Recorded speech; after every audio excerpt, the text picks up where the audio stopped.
يا لحي ويا لحاني يا لحي ويا لحاني بياع العنب ما جاني.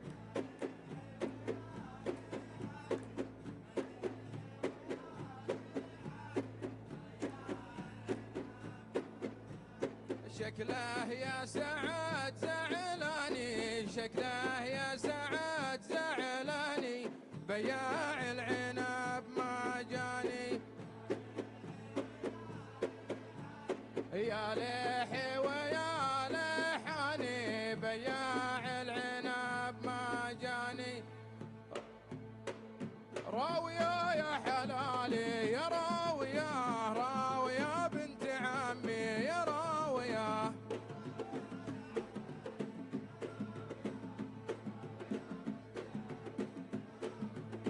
راوية يا حلالي يا راوية راوية بنت عمي يا راوية.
Long ago, people would gather under the stars to solve big problems together.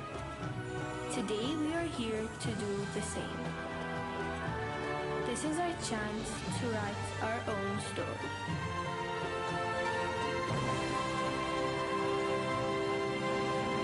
Welcome to COP16. Welcome to Riyadh.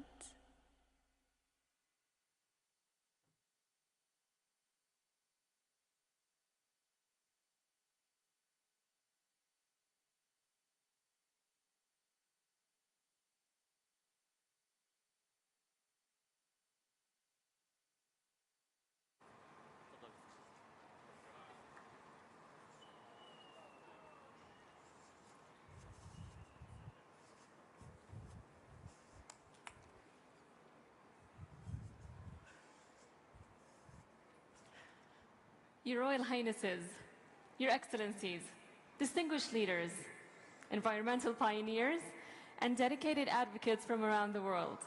Assalamu alaikum wa rahmatullahi wa barakatuh. My name is Fatma Fahad, and I'm thrilled to welcome you all to Riyadh, where the future takes root today. It is a true pleasure to see such a diverse gathering of brilliant minds and compassionate hearts all gathering here today for one purpose and shared mission: to protect and nurture the land upon which we all depend. Saudi Arabia is honored to host the 16th conference of the parties to the UN Convention to Combat Desertification, COP16, the largest UN land conference to date, and the first to be held in the Middle East and the North Africa region. Today we come together to lay the foundation for a better future. The hosting of COP16 reflects the keen interest of wise leadership in advancing environmental sustainability. Saudi Arabia has made significant steps in recent years, as evident by the launch of Vision 2030 and the Saudi Green Initiative at the national level, along with the Middle East Green Initiative regionally. On the global stage, though, Saudi Arabia has also led great efforts like the Global Initiative on reducing land degradation and enhancing conservation of terrestrial habitats, as well as the Global Coral Research and Development Accelerator Platform launched during the Saudi G20 in 2020, as you recall. Today, as we unite under the theme, Our Land, Our Future, a theme that highlights legacy, responsibility, opportunity, we are reminded that the actions we take today will shape the future for generations to come. So, because in the end, our land is truly our future.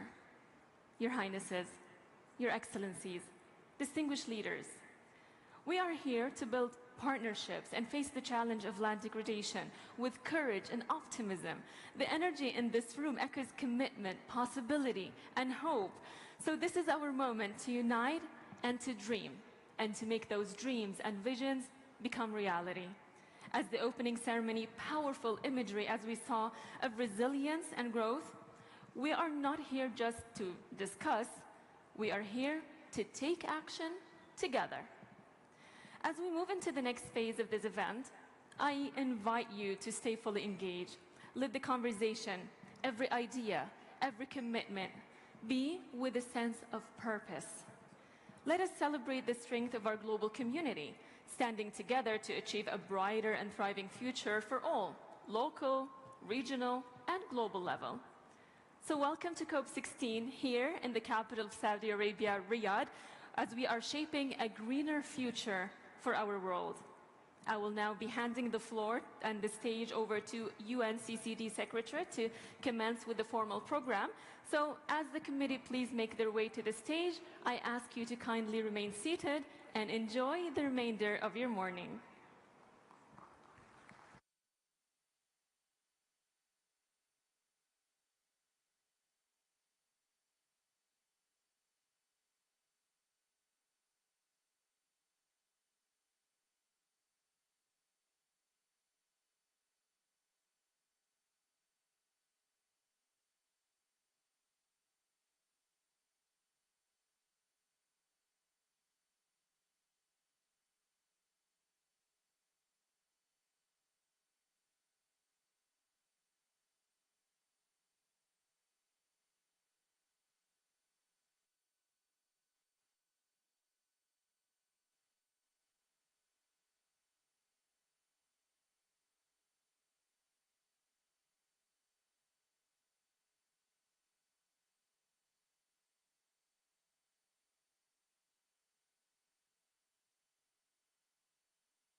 Excellencies, distinguished delegates, I declare open the 16th session of the Conference of the Parties to the United Nations Convention to Combat Desertification and call to order its first meeting.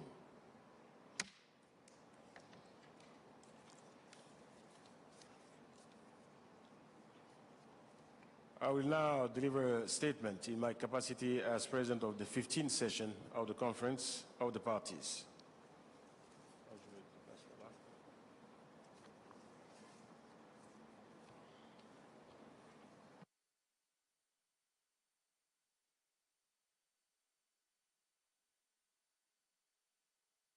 I need you.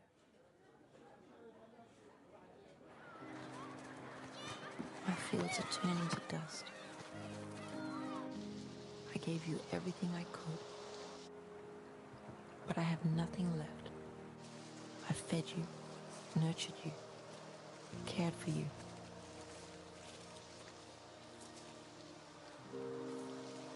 The ground beneath your feet, once vibrant with life, turning to dust. My fields are degraded. Hunger growing, people fleeing. I gave you fertile soil, rich with life. You took it, exhausted it, until life could no longer flourish. Can't you hear? I'm parched, gasping for breath. But it doesn't have to be this way. Our shared resources are in your hands, from dust to grass, from cracks to strength. I can heal.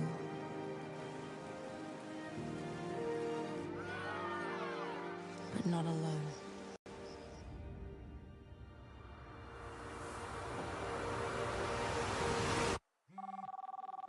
I am calling once more. This time, will you answer?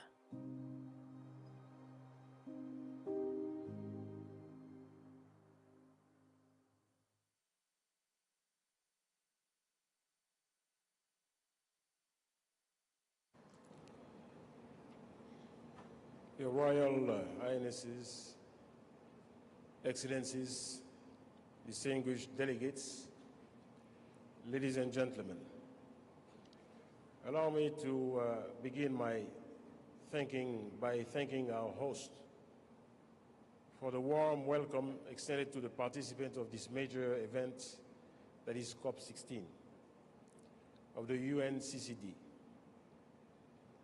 It is with deep respect and great pride that I address you today as we reflect on the end of the mandate of COP15 UNCCD held in Côte d'Ivoire in May 2022. Today we come together to assess our achievements in light of the challenges we must overcome. The members of the Bureau and I have worked with determination to strengthen our commitment to land restoration and preservation in the face of the pressing and escalating environmental challenges of our time.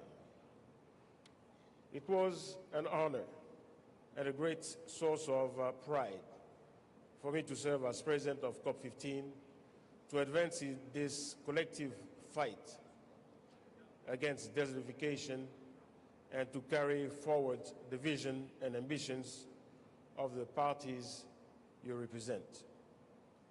Dear delegates, the COP15 held in Abidjan in 2022 marked a significant progress. Through your collective drive, we made bold decisions to strengthen our resilience against land degradation and drought, focusing on innovation, the mobilization of financing, and the involvement of local communities, particularly women and the youth. Our mandate at the helm of COP15 also reflected the vision of the President of Côte d'Ivoire, His Excellency Mr. Alassane Ouattara, and his unvarying commitment to to combating the ravages of desertification while pursuing sustainable development pathways that benefit our economies and populations.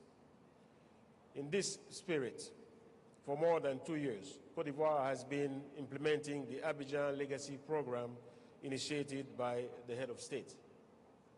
This program addresses, through more than 112 projects, the issue of land degradation and its impact on the accelerating economic development progress in Côte d'Ivoire.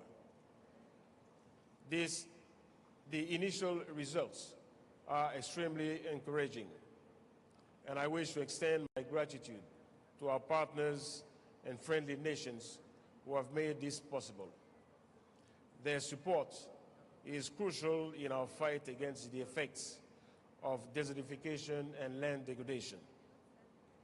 Among the achievements of COP15, I would also like to highlight the increased inclusion of the young people, the generations of tomorrow. They are the future, and their place is at the heart of international discussions, where their voice must be heard, and we have succeeded in creating a seat for them alongside with us. This is why, for the first time, we have appointed a special youth envoy, a strong symbolic gesture that demonstrates our commitment to young people. This development was also accompanied by the launch of an innovative awareness-raising tool, the desertification fresco, as well as the appointment of a fresco ambassadors from various regions of the world. The UNCCD Young Negotiators Program is a concrete example that illustrates our desire to involve young people in the negotiations and in building sustainable solutions for our planet. Ladies and gentlemen, throughout our mandate, we have remained optimistic. The progress made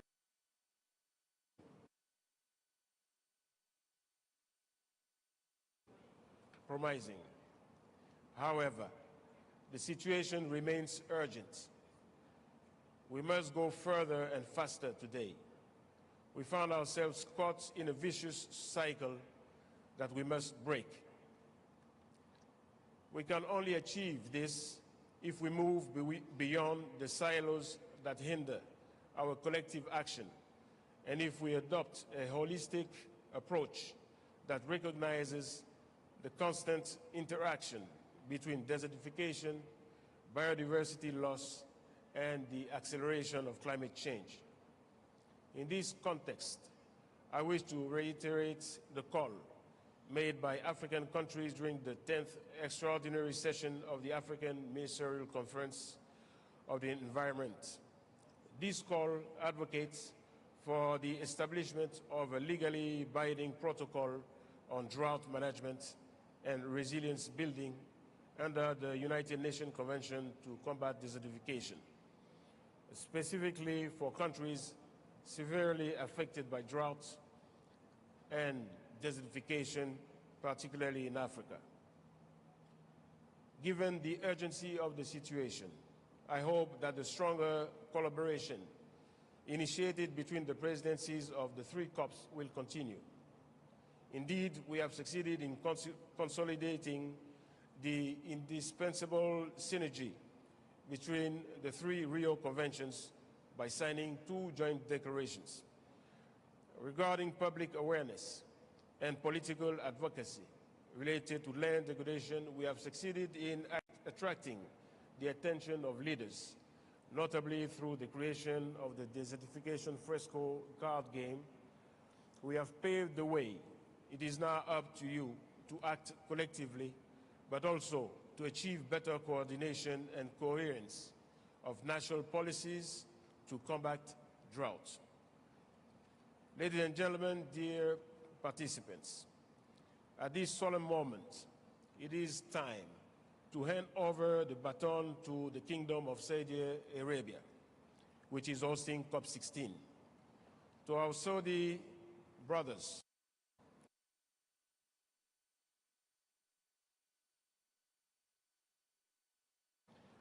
You have our full support in carrying this mission forward to new milestones.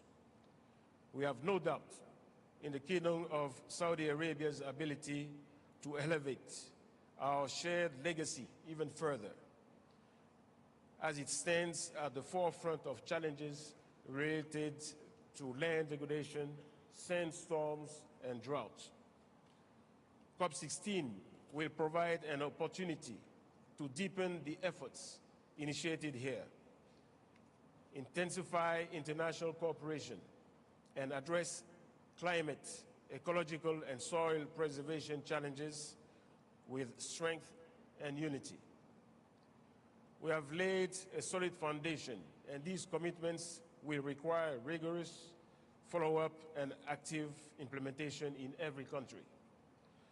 This work begins now and must continue with even greater determination, as every effort, every action, and every initiative counts.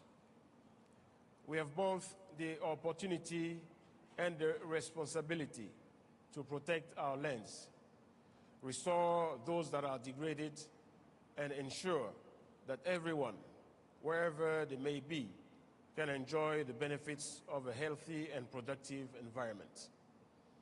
Together with determination, solidarity, and responsibility, we will continue to work for the well-being of our planet and its inhabitants, so that we may leave to our children and grandchildren a world where the land thrives and sustains life. Thank you all for your commitment and dedication. On behalf of the President of the Republic of Côte d'Ivoire, His Excellency Mr. Alassane Ouattara, I thank you all for the trust placed in Côte d'Ivoire during these years of leadership at the for the COP15 presidency. Thank you.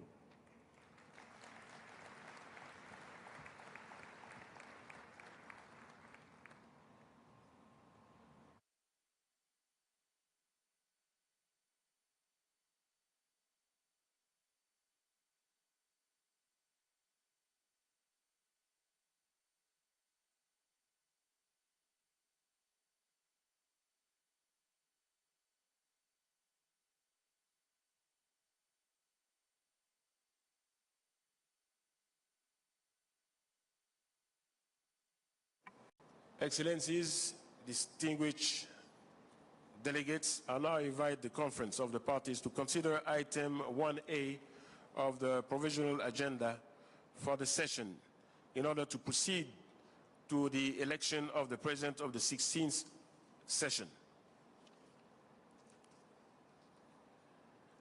I understand that there is a general agreement among the parties to elect His Excellency Abdul Rahman Abdul Mohsen Al-Fadley, Minister of Environment, Water and Agriculture of Saudi Arabia, to the position of President of the 16th session of the Conference of the Parties.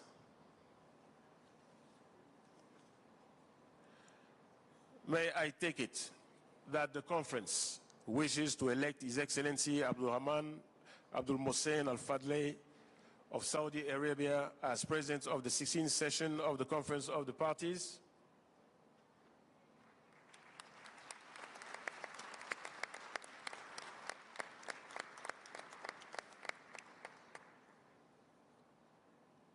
I can hear no objection. Do you? None. It is so decided.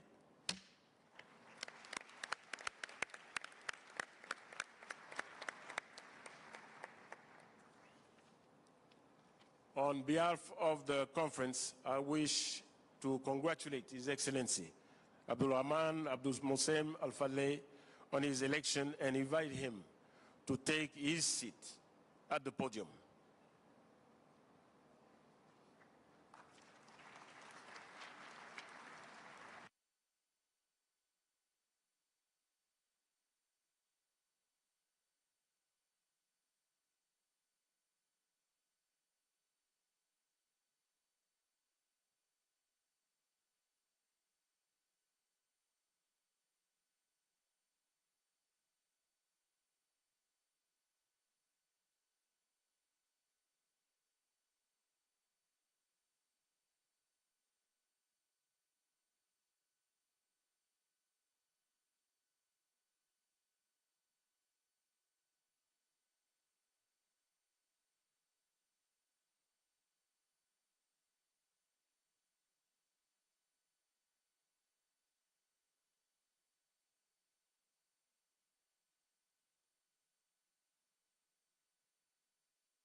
بسم الله الرحمن الرحيم أصحاب المعالي In the name of Allah, dear participants, I am honored to have been elected president of the 16th COP of the UNCCD.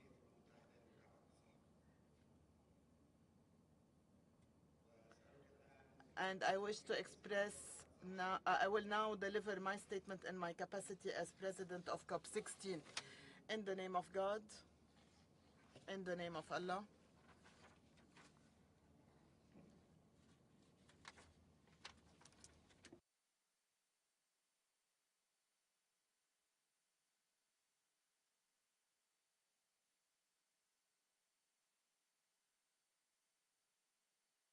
والصلاة in the name of Allah, may the peace and prayers be upon the Prophet. Excellencies,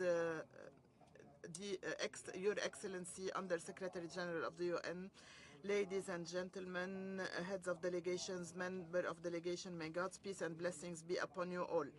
It is my pleasure to welcome you all in the Kingdom of Saudi Arabia in the opening ceremony of COP16 of the UNCCD. And we look forward to this conference, especially that it is of great interest to His Majesty, the custodian of the two holy mosques, King Salman bin Abdulaziz Al Saud, and His Royal Highness Crown Prince Mohammed bin Salman. We look forward to intensifying action under this convention in order to face the challenges and promote integration between various international environment organizations, conventions, namely the Rio on biodiversity and climate change, in order to achieve ambitious outcomes, in order to limit land degradation, reduce drought, and to achieve the humanity and the welfare of humanity all over the world. We would like to express our gratitude to the Republic of Cote d'Ivoire for its presidency of COP15, and also our gratitude to the Convention's Bureau and Secretariat for their effective implementation of the convention during the previous period. We would like also to thank all member states, international, regional organizations, as well as CSOs taking part in this session. Our agenda for this session includes many important topics related to land degradation, drought, and desertification, which reiterates the importance of working on the UNCCD strategic framework for the period 2018 to 2030, as well as supporting the proposed approach and methodology in order to implement the strategic framework so that we can increase our resilience in the face of challenges that are faced by various regions of the world in terms of land degradation, drought, and desertification. The Kingdom of Saudi Arabia, as it hosts this session, expresses its interest in preserving environment at the national, regional, and international level. The Middle East is one of the regions of the world that is most impacted by land degradation, drought, and desertification, and we seek to face environment challenges in partnership with the international community. That's why Vision 2030 aimed at protecting environment, limiting land degradation, combating desertification as our utmost priority, because protecting the environment and natural resources is essential in achieving sustainable development and quality of life. And in order to achieve these goals, we adopted the National Environment Strategy, and we established a fund for the environment, as well as 5 ad hoc centers for environment, namely the National Center for Vegetation Covered and Combating Desertification. We have also updated our environmental regulations in line with international standards. We have established initiatives, programs, and plans to promote commitment to environment regulations, to limit pollution, to develop vegetation cover and wildlife, as well as improving waste management, meteorological services, and other researches. Saudi Green Initiative aims at the restoration of 40 million hectares of degraded land, to increase national reserves by 30% in 2030. This goal was launched by Saudi Arabia in 2021, 1 year before the global goal at the end of 2022 in Montreal. We also work on increasing renewable energy to constitute more than 50% of the energy mix in Saudi Arabia by 2030, reducing carbon emissions. And we also have a national strategy for water in order to preserve water resources and their sustainability. And we have implemented many initiatives in order to ensure water recycling. And to achieve sustainability of water and the environment. We're also working on a national strategy for agriculture in order to promote agriculture and sustainable management of arable lands, as well as a national food security strategy in order to limit food waste by 50%. Dear participants, international reports show the degradation of more than 100 million hectares of agricultural land, forest and grasslands by every year. And this has an impact on more than 3 billion persons around the world. And this will lead to a loss of $6 trillion per year, in addition to losses in biodiversity and climate change. And this will have an impact on essential components of our lives, namely water, air, and food. And this has an impact on more than 1.8 billion people. This will increase levels of migration, stability and security among many communities.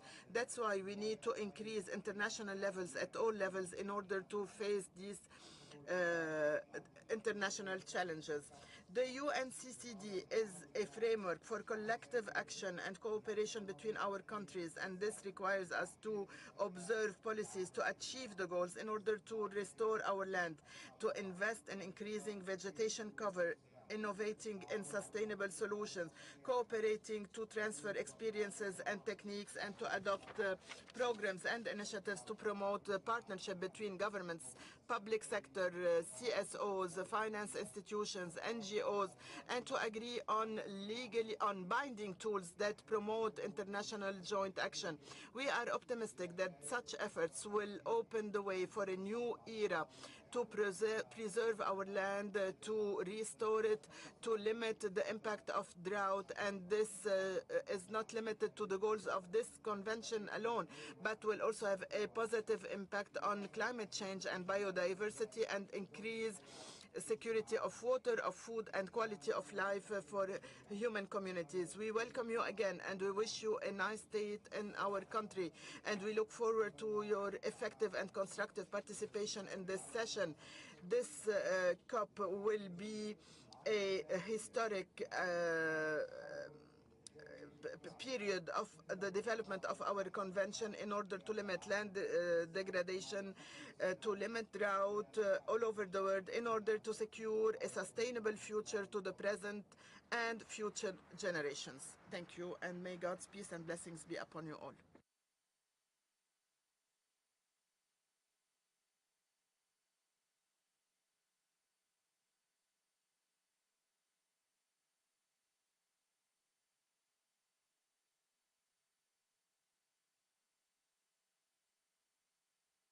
يسرني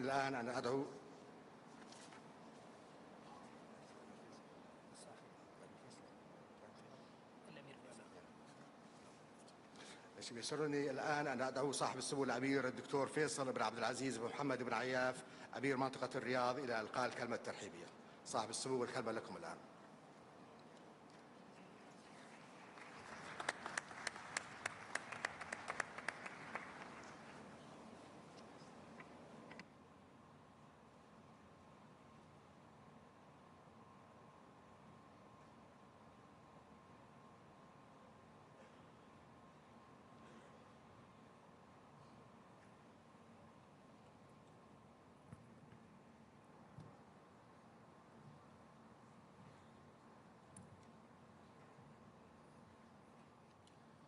أصحاب المعالي والسعادة، الحضور الكريم، السلام. Ladies and gentlemen, I welcome you and I invoke God's blessings.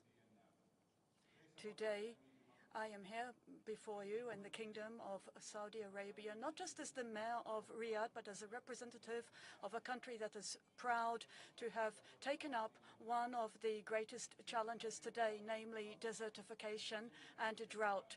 These are interlinked phenomena which constitute a challenge for our communities, particularly for the most vulnerable communities. And indeed, these are challenges that affect economic, social, and environmental performance, in particular in the context of rapid industrialization and urbanization. And I'd like to welcome you all to Riyadh to the opening of COP16 of the UN Convention on Combating Desertification.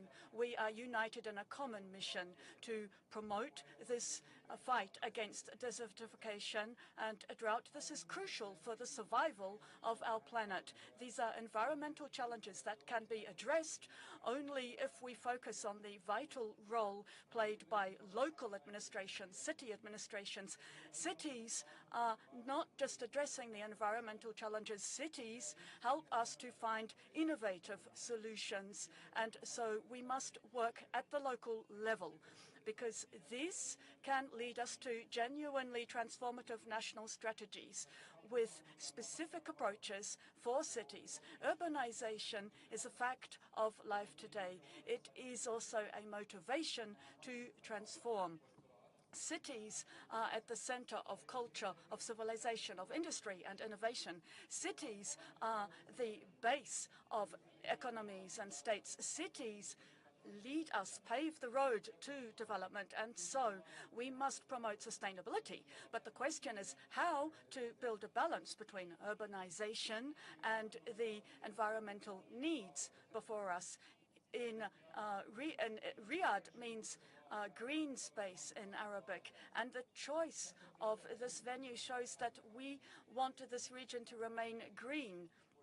Acting on the instructions of His Majesty King Salman bin Abdulaziz and the Crown Prince Mohammed bin Salman, we have considered Riyadh to be a pioneer city, and we are proud of the work that we are carrying out as part of the Saudi Arabia Green Initiative. This is the cornerstone of our policy in environmental sustainability, and we are working to expand our green spaces to include the environment in our urban fabric. So we are pursuing initiatives here in Riyadh because we are aware that environmental issues are not the issue of any one stakeholder, but are a collective issue that requires collective efforts.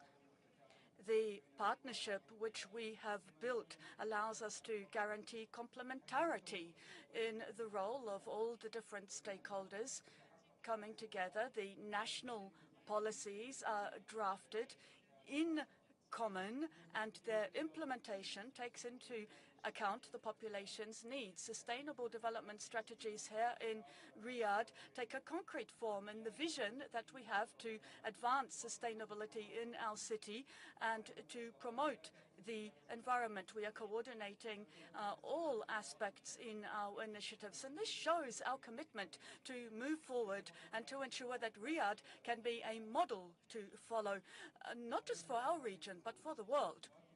Through our efforts, we are ensuring that sustainability is not a choice, but a necessity, given the challenges that we face. Complementarity between the national and the local efforts allows us to have a genuine impact on the environment. Our strategy encompasses many different policies, projects, programs, all with the goal of protecting our city's environments and developing its resources. And this is translated into major projects such as the Green Riyadh project and the Hanifa Valley Regeneration Project and other projects in our city. And all of this shows how the environment can be complementary to development. Also, we are working to create more green spaces, more parks, to promote reforestation through the plant nurseries that we've established. We are facing this challenge of desertification and drought, and we believe firmly that no country can address these challenges alone. No city can address these challenges alone. And so we must promote international cooperation through exchanging experience, through collective work. We can find innovative solutions to restore our land and to develop our cities. In conclusion, I would like to wish you every success for COP16. This is not just an opportunity to address collective challenges, but also a means to promote our work for the future. On behalf of Saudi Arabia, I would like to welcome you. We are going to work together for a better future. We are pleased to welcome you to COP16 of the UNCCD here in Riyadh. Thank you. أشكر سمو أمين منطقة الرياض على كلمته وأدعوكم. May I thank the Mayor of Riyadh and give the floor to the Deputy SG Amina Mohammed of the United Nations. You have the floor, madam. أعوذ بالله من الشيطان الرجيم. بسم الله الرحمن الرحيم. Your Highnesses, Your Excellencies, ladies and gentlemen, friends, Assalamu alaikum wa rahmatullahi wa barakatuh. I thank the government of the Kingdom of Saudi Arabia for hosting this crucial gathering. Thank you, my brother, my friend, Ibrahim Thiaw, the Executive Secretary of the UNCCD, for your outstanding leadership. COP16 marks 30 years of the Convention to Combat Desertification. Yet, never before have so many people been affected by land degradation and drought. 40% of fertile land is now degraded, and the results are dire. Rising inequalities, people hungry, people displaced, livelihoods and businesses threatened, environments destroyed, and the foundation of peace, stability, and security rocked. On the current basis of current trends, by 2050, 3 in 4 people will be affected by drought worldwide. But you are in Riyadh to turn the tide. I urge you to focus on 3 priorities. First, strengthen international cooperation on land degradation and restoration. This is in all our interests. No region, no biome, no nation is immune to drought. Ending degradation and boosting restoration requires good governance, regulatory policies, early warning systems, and action across sectors. This COP can drive these efforts forward, reinforcing dialogues, addressing data gaps, and jump-starting collaborative implementation of the Convention, with regular progress reviews that span sectors. The Riyadh Global Drought Resilience Partnership, led by the Kingdom of Saudi Arabia, is a welcome step in the right direction. It will support 80 of the world's most vulnerable nations to build drought resilience, including by leveraging finance for critical areas. Now we need a clear roadmap to champion drought resilience and land restoration at scale and speed. Second, I urge this COP to ramp up restoration. We have a reservoir of 1.5 billion hectares of degraded land that can be rehabilitated, cared for, and put back into production. The benefits are numerous. Land restoration is a solution to many sustainable development priorities. It can tackle poverty and hunger and help secure fresh water for all. It acts as a social and economic safety net, and it can generate millions of green jobs for our young people. And it is an immense economic opportunity. Every dollar invested can generate up to $30 in return. Restoring over 1 billion hectares is projected to generate up to $1.8 trillion annually. But we need clear investment strategies that unleash the full benefits of land restoration and ensure they are equitably distributed to all. And third, I urge you to prioritize the mass mobilization of finance to scale up these investments. Cumulative investments must total $2.6 trillion by 2030. That is what the world spent on defense in 2023 alone. To date, only 18% of these investments have been realized. We need a step change in finance, and we need those responsible for damage to pay for repairs. Today, private enterprise are leading causes of degradation, particularly agriculture, mining, and cotton production. But taxpayers heal the wounds. Domestic resources account for almost 3/4 of land restoration investment. The private sector represents just 6%.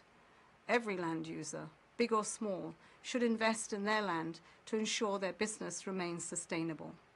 Governments must end subsidies that incentivize harming land and replace them with measures to encourage land-positive investments. Development assistance investments must scale up support to combat desertification, land degradation, and drought. Excellencies, land sustains us, and we are destroying it. Action cannot wait. I count on you all, together in solidarity, to take the chance you have in Riyadh to deliver a successful COP for peace, for prosperity, and for the planet. I thank you.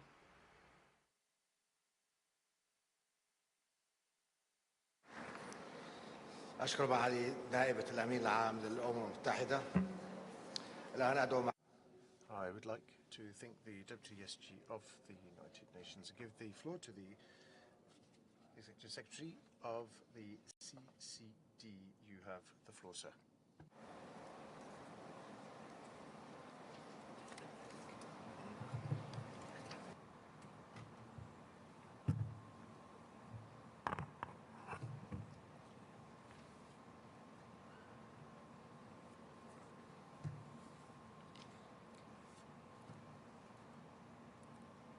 Merci, Monsieur. Thank you, Mr. President. Mr. President of the Conference of the Parties, Your Royal Highnesses, Excellencies, distinguished delegates, ladies and gentlemen, welcome to Saudi Arabia. Ahlan wa salam wa marhaba. Saudi Arabia is a land where hospitality and generosity are not just traditions, but are a way of life, deeply anchored in society and culture down through history. Like the date palm that stands tall against the winds and the sand waves of the deserts, offering its fruit to all who draw near. The Saudis are known for their open hearts and their unvarying kindness. And what of the camel? As we mark this International Year of the Camelids, the camel, which endures the harshest desert conditions, a symbol par excellence of resilience and perseverance. Here, hospitality has endured down through the ages, welcoming guests from around the world with warmth and respect. The act of offering dates with Arab Cafe is a way of making you feel at home, sharing with you not just food, but also a piece of heritage and national pride. I know that you will share my experience and that you will feel at home here during your stay in Saudi Arabia. Mr. President, our planet has become sick through land degradation. Close to 40% of its surface is now affected. This disease is progressing at a terrifying pace. Every year, healthy lands of the size of Egypt are affected.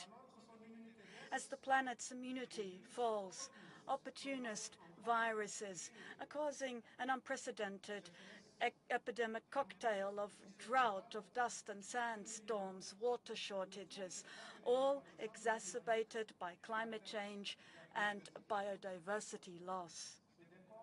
This picture, bleak though it may seem, could also be seen as a glass that's half full rather than a glass half empty.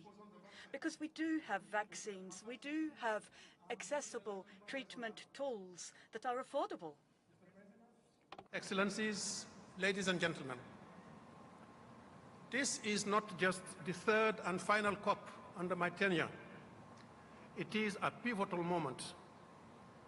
Over the years, we have seen land restoration emerge as one of the most effective tools to address some of the greatest challenges of our time: climate change, food insecurity, economic inequality, forced migration, and even global instability. Together, we have accomplished a lot. However, our work is far from finished. Indeed, scientific evidence is unambiguous. The way we manage our land today will directly determine the future of life on Earth. Land restoration is first and foremost about securing the foundation of our economy, security, and humanity. In this regard, I would like to express my deepest gratitude to the Kingdom of Saudi Arabia for its vision and leadership in elevating the global land restoration and drought resilience agenda. Whether through the G20, hosting this landmark COP and building its legacy, or the Saudi Green Initiative, or again, most recently, the Middle East Green Initiative. The UNCCD call to address desertification, land degradation, and drought is no longer a whisper. It is being recognized at the highest levels of global decision-making, signaling a global recognition of its transformative power. We have seen how the land and drought agendas have been at the core of important discussions, not only at the UN General Assembly, but also at the G20, the G7, the BRICS, the World Economic Forum, and the Arab Coordination Group, to name just a few. Major large-scale land restoration and drought initiatives such as the Great Green Wall in Africa, the G20 Global Land Restoration Initiative, the International Drought Resilience Alliance have built their approaches on the foundations laid by the UNCCD parties. We are glad to note the powerful impacts of our COPs, both in India, under the initiative of Prime Minister Narendra Modi to restore 26 million hectares, and in Cote d'Ivoire, with the Abidjan Legacy Program of President Alassane Ouattara, costed at $3 billion. We welcome and applaud the important Saudi-led legacy of COP16 that will be unveiled today and tomorrow. These efforts have generated political momentum and a broader understanding that addressing land degradation goes beyond ecology. Land restoration is primarily about nurturing humanity itself. And that is what COP16 is all about. I recall visiting the haunting expanses of the Aral Sea, once the world's fourth largest freshwater lake, shared by Kazakhstan and Uzbekistan. Standing here, where life was once flourished, I saw a barren wasteland, an environmental disaster of unimaginable scale. It was a poignant reminder of what is at stake. Every second, somewhere in the world, we lose an equivalent of 4 football fields to land degradation. Land and soil loss are robbing poor families of nutritious food and children of safe future. Land degradation aggravates poverty, disrupts food security, impacts health, and even forces families to migrate. It is the land and soil beneath our feet that grows the cotton for the clothes we wear, secure the food on our plates, and anchors the economies we rely on. The cost of land degradation seeps in every corner of their lives. They see the rising prices of groceries and unexpected energy surcharges, and in the growing strain on their communities. I have spoken to farmers, mothers, and young people who are living this reality every day. Their resilience is inspiring, but their struggles remind us that land degradation and drought do not recognize borders. Power blackouts multiply as dams go dry due to drought. Nuclear plants in Europe have struggled to stay operational as rivers dry up. Global supply chains falter in the Panama Canal due to insufficient water, or in the Suez Canal when sand and dust storms make navigation difficult.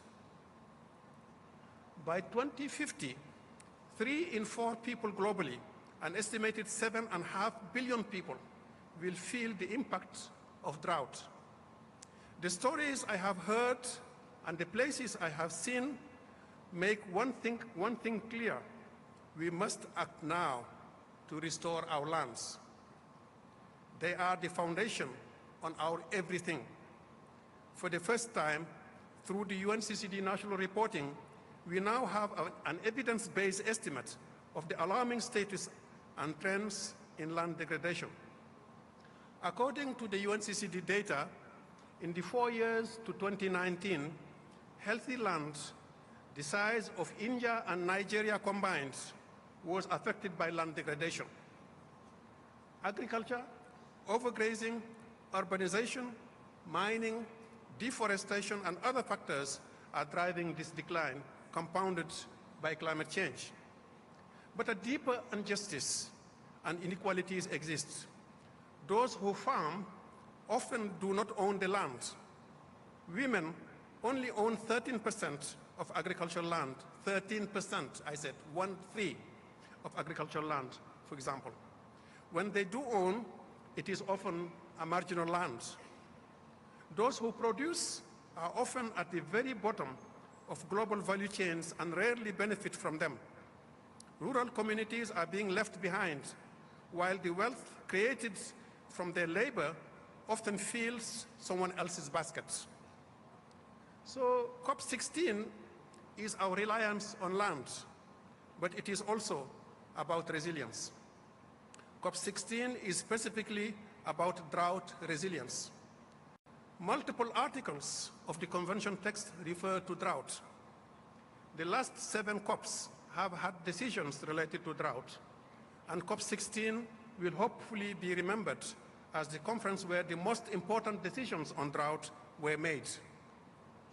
We are all gathered here to make COP16 a historic moment. The world expects parties to adopt a bold decision that can help turn the tide on the most pervasive and the most disruptive environmental disaster.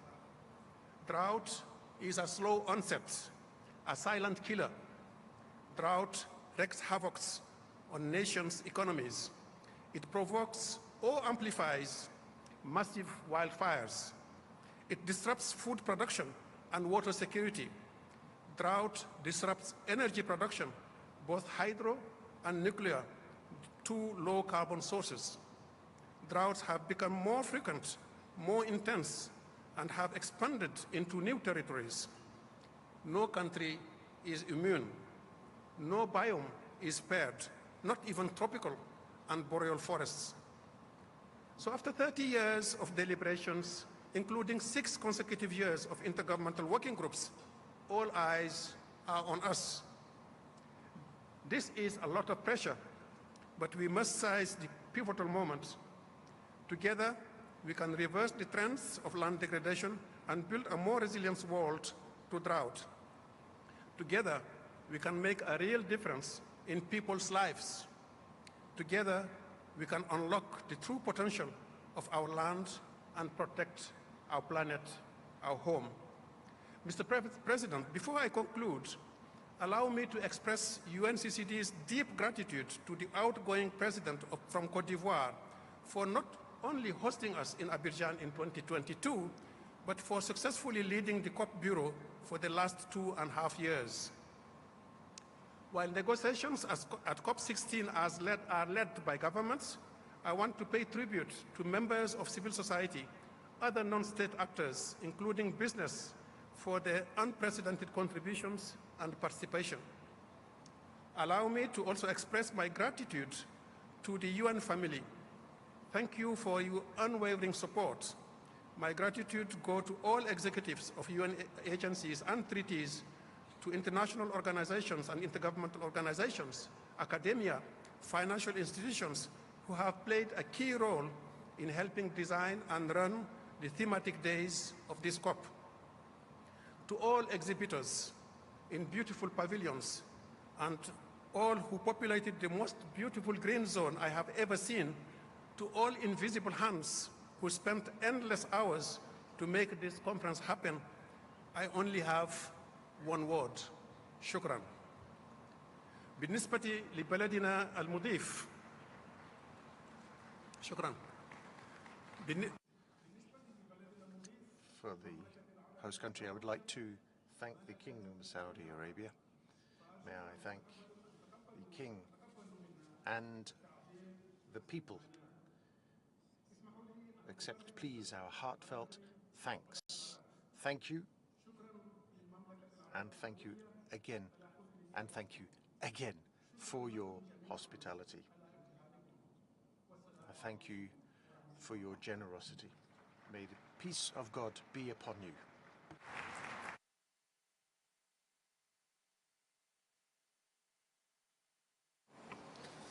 أشكر معالي الأمين التنفيذي لاتفاقية الأمم المتحدة لمكافحة التصحر. I thank the Executive Secretary of the Convention for his statement. We shall now hear the introductory statements, opening statements, beginning with the statement by the Prime Minister of Mongolia, who is the host of COP17.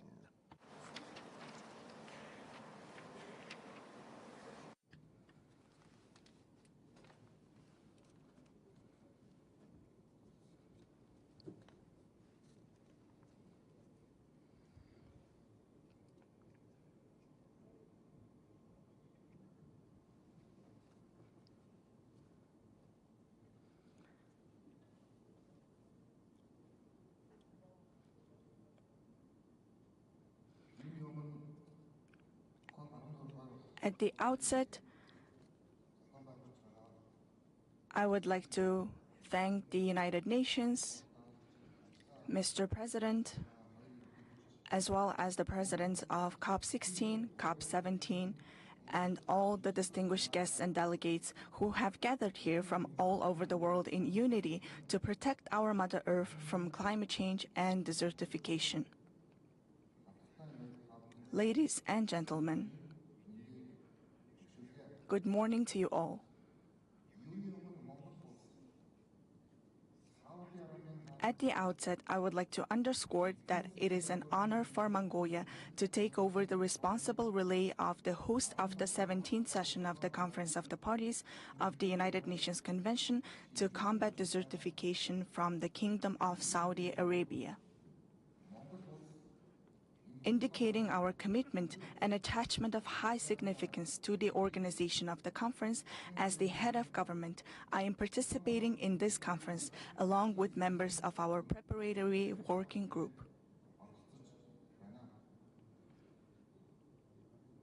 I am delighted to visit the Kingdom of Saudi Arabia, a country with a centuries-old rich history, for the first time as the Prime Minister of Mongolia. Our nation is renowned for its empire history, ancient nomadic civilization, clear blue skies where mighty falcons race their speed, and vast green steppes where swift horses race their power. In this regard, Mongolia is close to the Gulf countries in terms of customs and traditional mindset.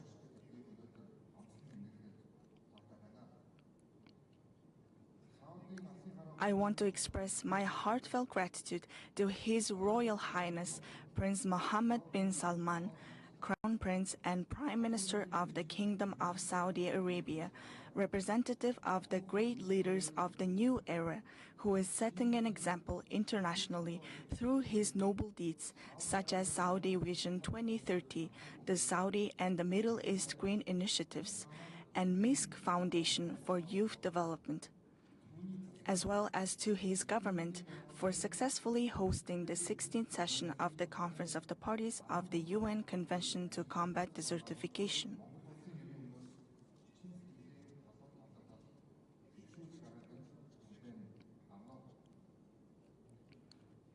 Ladies and gentlemen, climate change and desertification impact every country and our citizens' daily lives.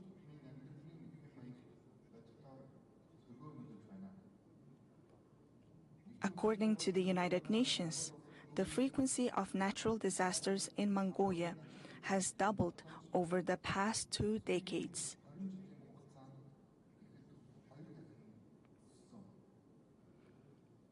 To name just one example, last winter we witnessed the heaviest snowfall Mongolia has experienced in the past 50 years, triggering harsh drought that killed millions of livestock of our herders who live in close harmony with our Mother Earth. And the previous summer saw severe floods in over 50 years. This has a great impact on the livelihoods of our citizens, and we notice and experience such cases daily in every country in the world. Indeed, land is the future. Hence, this conference is being held under the theme, Our Land, Our Future.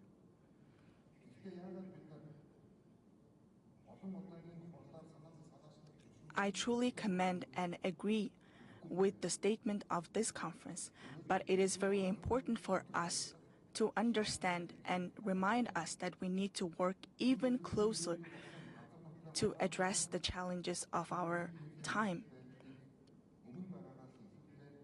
And the current situation warned us to stand for each other, to safeguard our land, which is the future of humanity.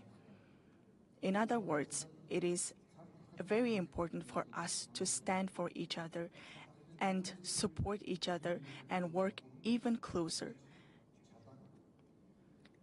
Especially, I would like to mention the pandemic, which has warned us the important time that we have to stand together. Therefore, I call for convening the next conference under the spirit of one for all for one. It is a spirit of enhancing cooperation and support integrity among other nations. Mongolia also proposes an initiative to establish a global coalition for future rangelands and pastoralists during the 17th session of the Conference of the Parties to the UN Convention to Combat Desertification. I believe you will discuss in detail about this initiative during this COP. I wish to take this opportunity to express gratitude for your support of the UN General Assembly resolution declaring 2026 the International Year of Rangelands and Pastoralists. Honorable guests and delegates, with the view to achieving the Sustainable Development Goals, the Government of Mongolia aligns its activities and collaborates in close partnership with international organizations and other countries on climate action and affordable and clean energy. Hence, we have newly established the Ministry of Environment and Climate Change. We are implementing the Billion Trees National Movement at the initiative of the President of Mongolia. Since its launch, 84 million trees have been planted, bringing the number of seedlings to 63 million, which is considered a good practice among other nations.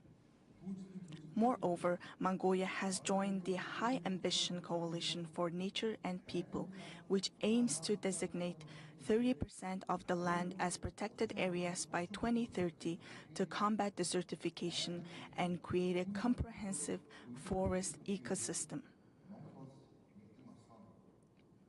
Currently, 21% of Mongolia's land mass is under national protection, and we aim to increase this number step by step. Mongolia has always paid special attention to wildlife conservation and traditional nomadic pastoralism. I am pleased to note that initiatives such as responsible nomads and sustainable Kashmir implemented within this policy are commended internationally. We are also working to carry on comprehensive reforms to support green solutions and investments and introduce green banks and green financing schemes to support the green transition.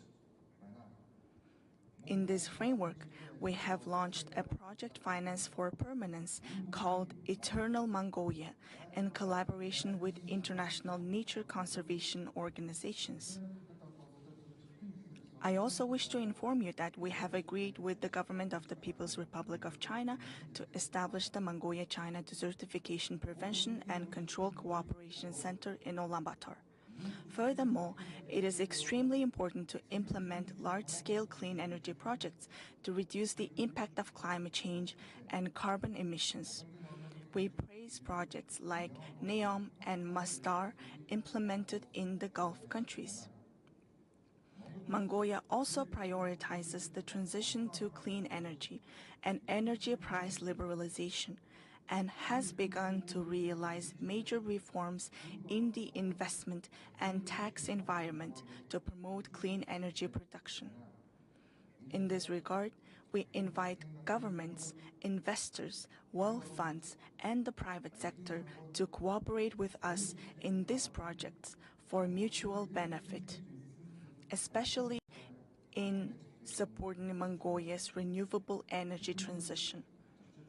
Ladies and gentlemen, in Mongolia, July is an excellent time when we celebrate our Nadam festival. During this time, we also organize the annual Mongolia Economic Forum right after the Nadam festival. Taking this opportunity, I invite you to Mongolia to enjoy our Nadam, a symbol of the conservation of pristine nature and living in close harmony with Mother Earth, and participate in the Economic Forum. I wish the 16th session of the Conference of the Parties of the UN Convention to Combat Desertification great success. Dear guests and delegates, I invite you to attend COP17 in 2026. Let us reunite in Mongolia, the land of the eternal blue sky. Thank you very much.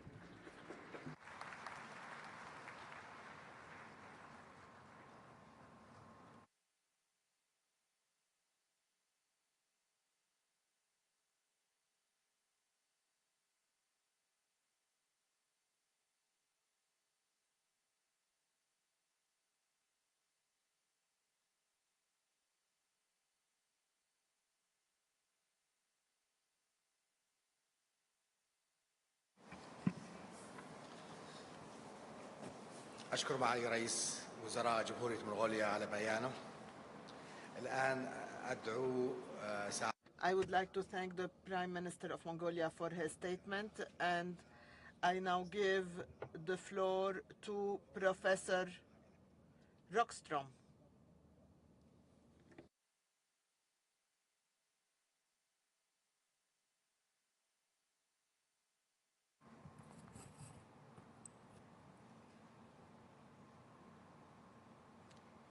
Your Excellencies, heads of the delegation, colleagues, friends of planet Earth, I will give you a scientific update which first and foremost summarizes as follows. For the first time in human history on planet Earth, we scientifically are forced to consider the following risk. We are currently halfway through the decisive decade that very likely will determine the future of humanity for many generations into the future, unless we bend the curves and start truly transforming back within a safe operating space of a resilient and healthy planet. We are today finding overwhelming scientific evidence that we are at risk of destabilizing, of losing resilience and undermining life support at the planetary scale. Now, this is based on overwhelming scientific evidence. The latest findings shows we're following a pathway that will take us to over 3 degrees Celsius of global mean surface temperature rise already by the end of this century. Dear colleagues, this is a path to disaster. It's a place we haven't seen on planet Earth over the past 4 million years. And moreover, the most focus is on phasing out fossil fuels for a safe landing in a decarbonized world economy. But we today know scientifically that that will not be enough. Land is the fundamental determinant of the resilience of the entire planet. We therefore know today that decarbonizing the energy system must be simultaneously moved very decisively with being stewards of sustainable land systems. And as has been pointed out several times already this morning, we are on a very dangerous path. 15 million square kilometers of land have already been lost to land degradation. That's an area equivalent to the largest continent on planet Earth, Antarctica. We're losing 1 million square kilometers of healthy land each year. And remember this, scientifically we know today that managed land is actually a source of greenhouse gases. The single largest economic sector emitting greenhouse gases, 23%. But intact land that we manage, ecosystems that are what we can today define as intact nature, roughly 50% of the land surface, is actually still a carbon sink. So remarkably, land is moving in the wrong direction, but at the same time, we know that land can be our savior and can be a fundamental part of the solution. So that's the juncture we've reached. We also know that degrading land is connected directly to so much of the extreme impacts that today is impacting millions of people through droughts, floods, heat waves, fires, all the extreme events we today know not only are caused by us humans, but also are occurring more frequently and are more severe, are connected with land. Therefore, we need to understand that when we talk about the hockey stick of rising temperatures on Earth, now touching for the first time 1.5 degrees Celsius, which as we know is the sister convention of the UNCCD, the limit that we've agreed to hold, that the only way to hold it is actually to also manage land. Now, therefore, the conclusion, what science is trying to communicate to the world today, is that land is no longer something that is only the basis for livelihoods, for prosperity, for human well-being. It's also a component for drought resilience, for the health of the entire Earth system. It regulates systems like climate stability, biodiversity and health ecosystems, and freshwater supply. It is therefore about planetary health as well as human health. But it's also, as we all know, serves as the foundation for food security, for clean water, and for shelter for all humans. And here we have what I would argue to be the integrating guideline for our future towards a safe operating space for humanity, which you see here in green. We have scientifically identified the 9 planetary boundary systems, the big environmental biophysical systems that regulate the health, the stability, the resilience of the entire planet. To put it simple, we have to stay within the safe operating space for these 9 environmental processes to have the chance of a livable future for all future generations on Earth. Land is one of them, but land is connected to 7 of these 9 planetary boundaries. It's connected to climate change, to biodiversity, to the bloodstream of the entire planet, the hydrological cycle, the freshwater cycle. Without land, you don't have stable flows of fresh water in groundwater, in lakes, and soil moisture feeding the entire photosynthesis. But it's also linked to the cycles of nitrogen and phosphorus. And it's also linked to air pollutants and novel entities, chemical loading in the biosphere. As you see from this graph, in the latest 2023 update on the health of the entire planet, 6 of these 9 are outside of the safe operating space. Several of them, as you see, are in the red danger zone. What does this mean? It means that we're approaching a point when we cannot exclude crossing tipping points, causing irreversible changes. The message here in Riyadh is the following. All these 6 are connected to land. You cannot get back into the safe space on climate, biodiversity, fresh water, nitrogen, phosphorus without a sustainable, transformative pathway on land. So this is the charge here in Riyadh. That is why we today launched a scientific report, a special report commissioned by the UNCCD on land and pathways towards a safe landing for the whole land sector, building drought resilience, building more sustainable social ecological pathways for land. It requires transformative action, but it also requires taking for the first time, placing land from the local all the way to the global scale. I invite you to the special session we have on this report on Wednesday this week. Here is one example of the finding. We've placed the biggest biomes on planet Earth, which are the big forest biomes, which are fundamental not only for biodiversity, for livelihoods, but also for regulating the climate system. And what you see here is in yellow, the forest systems that are in a danger zone. You see the Amazon basin here. You see those systems that are in a high-risk zone. You see the Congo basin. But look also at the temperate forest in Canada. This is something that we're all totally integrated with, and there's no one that we can leave behind on any part of the planet. And I call these today the planetary commons. Land has become a global commons. We all depend collectively on stable land systems. You cannot push land into one domestic domain and think that you can lock yourself out in another corner of the planet. We all depend on each other. We've been mapping the role of land in terms of carbon sequestration, in terms of water regulation, in terms of habitat creation, in terms of nutrient recycling, and mapped for each of these what are the causes behind breaching these safe boundaries. And many of these practices, you all know, it's about unsustainable land management in agriculture, it's about unsustainable infrastructure expansion, it's about overuse of pesticides, overloading of nutrients. These are manageable transitions that can take us back towards healthy land systems. And there's so much at stake.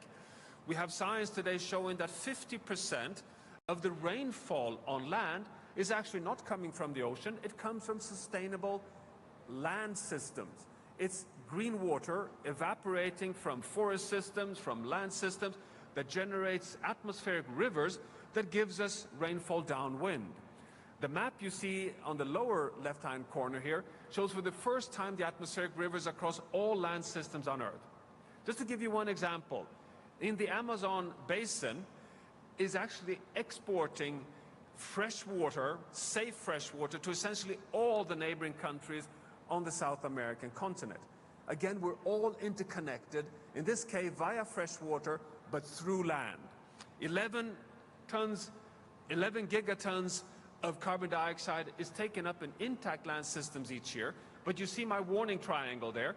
We have the first signs of losing this carbon sequestration capacity. Actually, 20% of carbon uptake capacity on land has been lost since 2015. This is dramatic. This is 25% of our emissions of greenhouse gases, carbon dioxide from fossil fuel burning, is actually buffered from intact, healthy land. And we're destroying that resilience capability. And remember that just in the top 1 meters of soil, you have massive stores of carbon, 1,700 gigatons of carbon, which is more than twice as much carbon than the carbon we have in the atmosphere causing the climate crisis we're in. So what we're talking about here is transformative actions to halt this dangerous path. We're talking about integrated effort where we now have an opportunity to invest in land as part of water security, climate stability, and building social ecological resilience. The UNCCD agenda is at the heart of all these proof points for success into the future. But we need, as incoming COP president also emphasized, regulatory frameworks. Policies that are evidence-based, science bringing forward, policies that can take us in the right direction.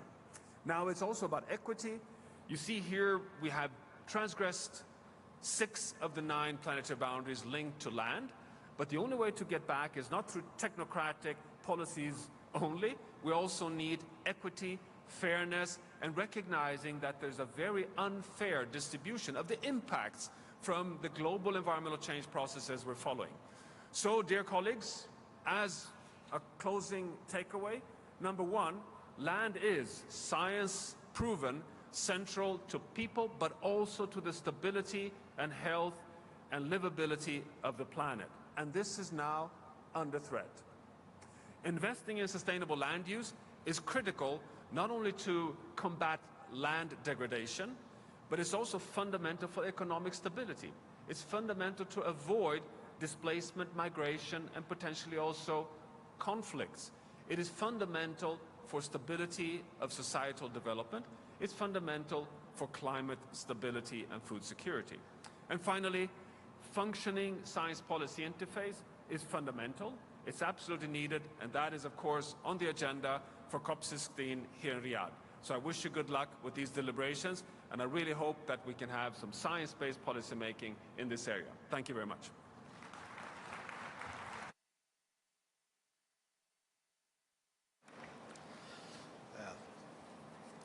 أشكر البروفيسور يوهان.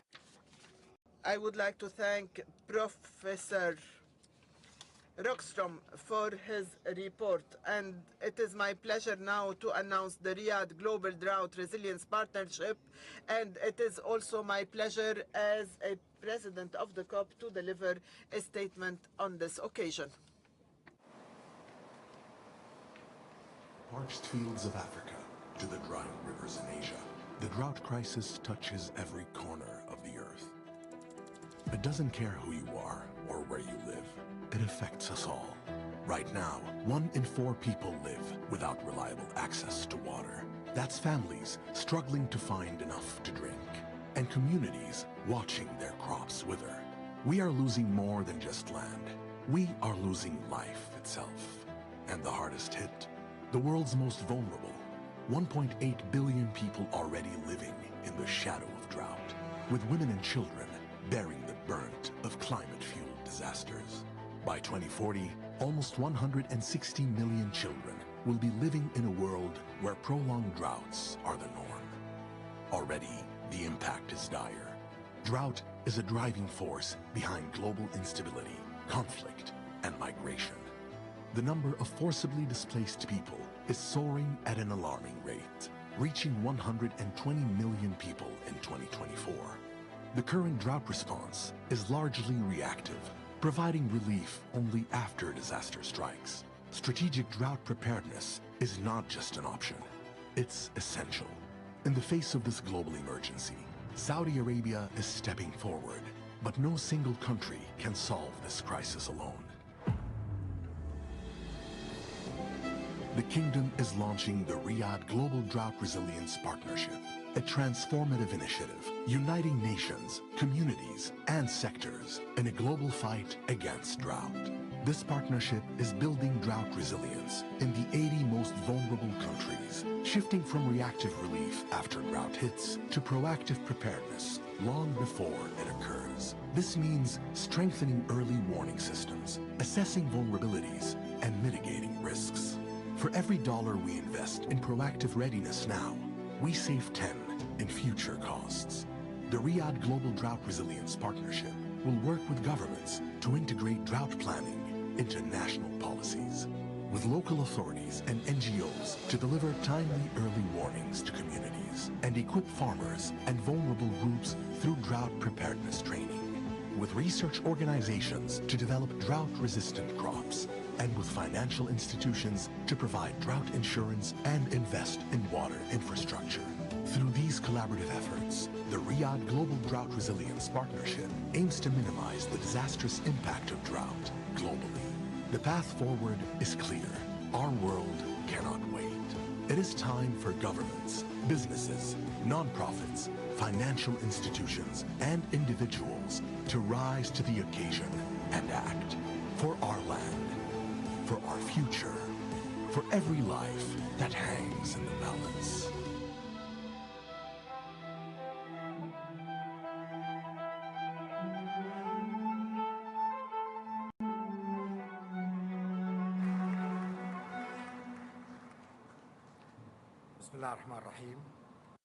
In the name of Allah, most compassionate, most merciful, may God's peace and blessings be upon the Prophet, excellences, heads of delegations, members of delegations, dear participants, may God's peace and blessings be upon you all. It is my pleasure to announce the launching of the Riyadh Global Drought Resilience Partnership, which aims at promoting multilateral efforts to promote resilience to drought, namely in the countries most impacted by drought.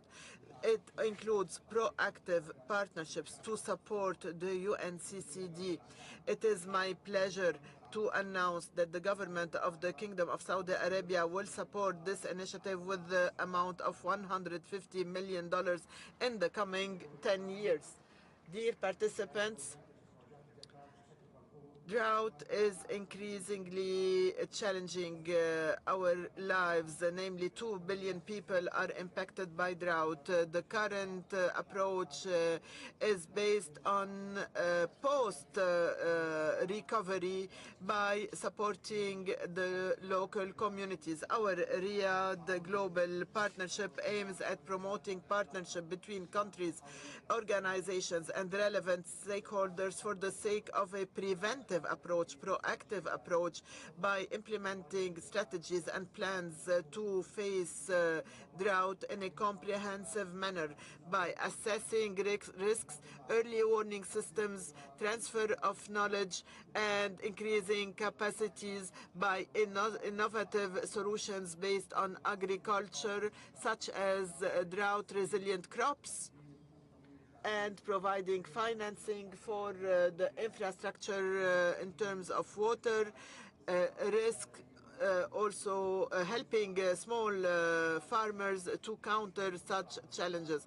All this aims at increasing resilience and limiting the economic and environmental and social impact of drought. Announcing and declaring this Riyadh Global Drought Resilience Partnership is based on our conviction that we need to promote efforts at all levels in order to face drought. Land degradation. The Kingdom of Saudi Arabia has adopted modern and accelerated steps in this context at the national, regional, and international levels. We have adopted the National Strategy for the Environment, Green Saudi Environment, Middle East Green Environment, as well as the G20 Global Land Initiative. We also work on promoting international cooperation in the field of water resources, and we have established the International Water Institution. I would like to thank all the partners that supported this global Riyadh partnership so that we can increase our resilience to drought, namely the Secretariat of the UNCCD and the Arab Coordination Group, the UN Environment Programme, the World Economic Forum, and I invite all countries, organizations, and stakeholders to join this international initiative so that we can increase our common capacity to be resilient in the face of drought as per the goals of the UNCCD, and to have a positive impact on the lives of billions of people all around the world. May God's peace and blessings be upon you all.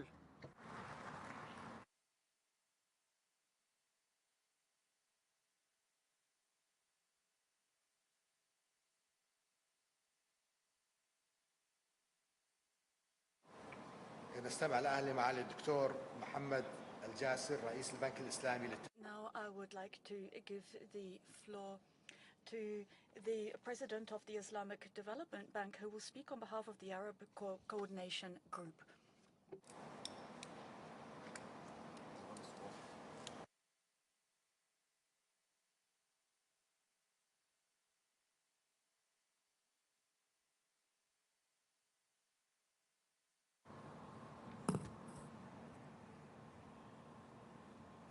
بسم الله الرحمن الرحيم. Your Highnesses, Your Excellencies, distinguished guests, ladies and gentlemen, Assalamu alaikum wa rahmatullahi wa barakatuh.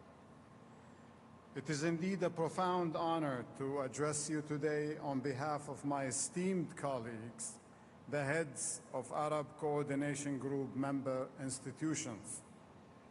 At the outset, I would like to congratulate the COP presidency, led by the Kingdom of Saudi Arabia through His Excellency Abdurrahman Abdul Muhsin Al Fadli, and the UNCCD Secretariat, led by the Executive Secretary, Brother Ibrahim Tao, for the successful opening of this 16th Conference of the Parties here in the vibrant city of Riyadh, the capital of my beloved country. Over the next 2 weeks, we have a vital opportunity to address the escalating challenges of drought, land degradation, and desertification, issues that severely impact many of our member countries and communities around the globe. These polycrises, compounded by the interconnected threats of poverty, climate change, and loss of biodiversity, risk deepening fragility and undermining sustainable development. The Arab Coordination Group takes pride in its collaboration with the Kingdom of Saudi Arabia and the UNCCD Secretariat over the past year in preparation for this pivotal conference. We reaffirm our commitment to this partnership, not only throughout COP16, but also in the years to come. Our focus remains on providing robust knowledge, technical expertise, and financial resources to governments, the private sector, and the local communities. We will prioritize shifting the paradigm from reactive responses to proactive resilience-building measures.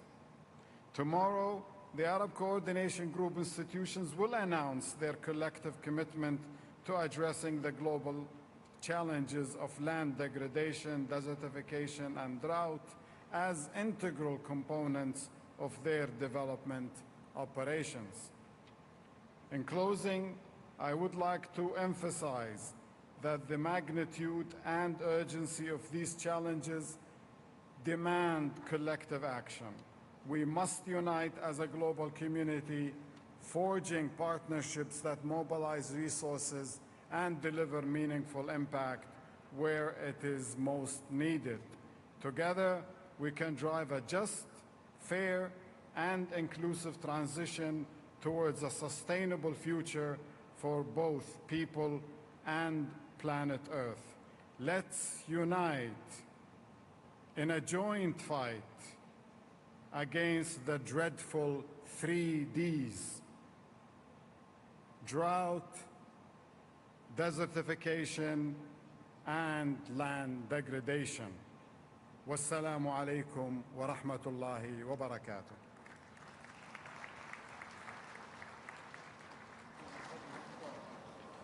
أشكركم معالي الدكتور محمد رئيس البنك الإسلامي.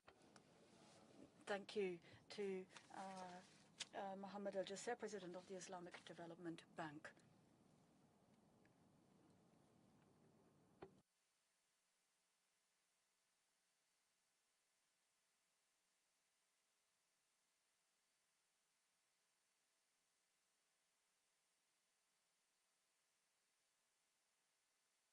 بسم الله الرحمن الرحيم.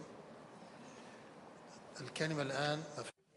In the name of God, the Compassionate and the Merciful, I now give the floor to the representatives of the regional groups, the interest groups, and the representatives of NGOs.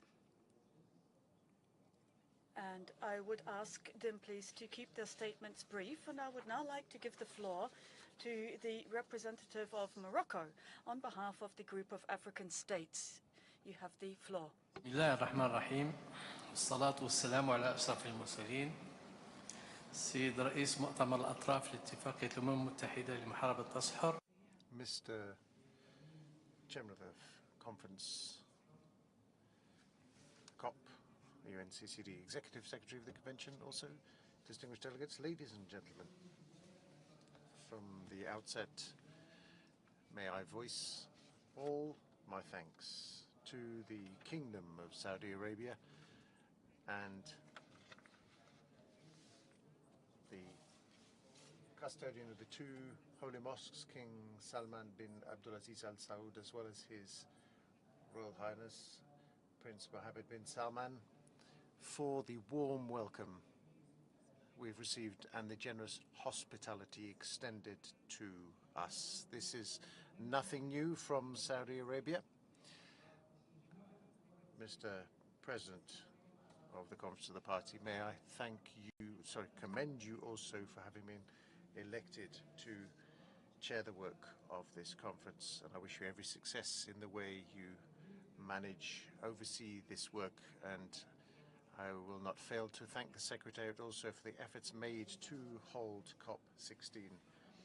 Mr. President, ladies and gentlemen, This session is entitled Our and Our Future, and this session is an opportunity to galvanize our joint efforts to build a better future for future generations.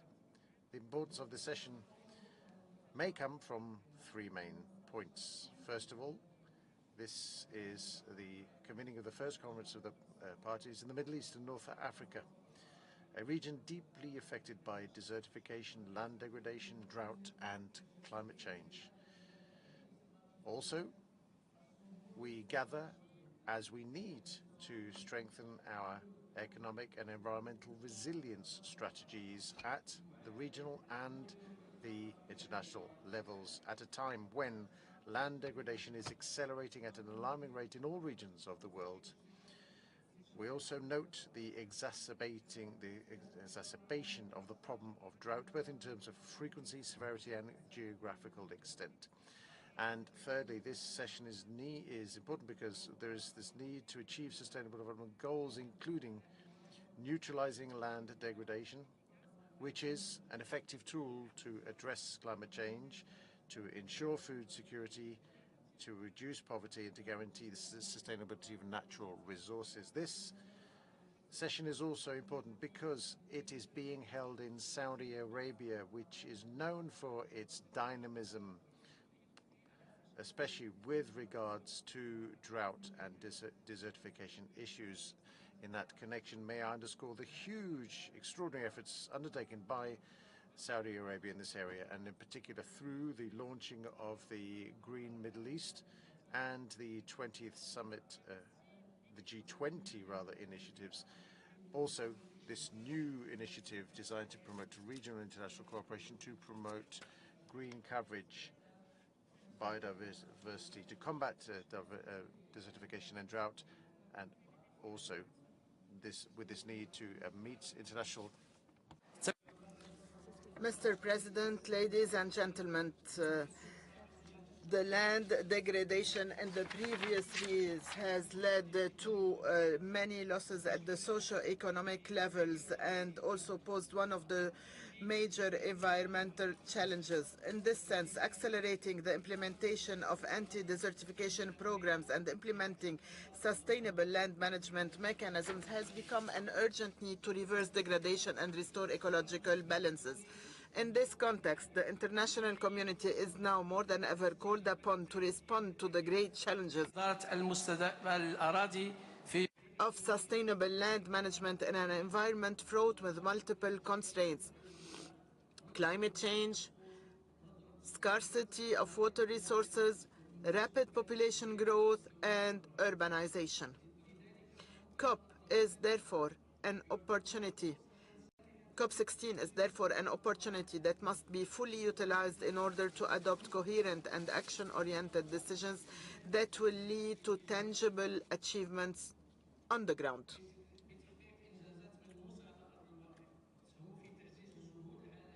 And this will help international efforts to face environmental challenges and ensure sustainability of resources.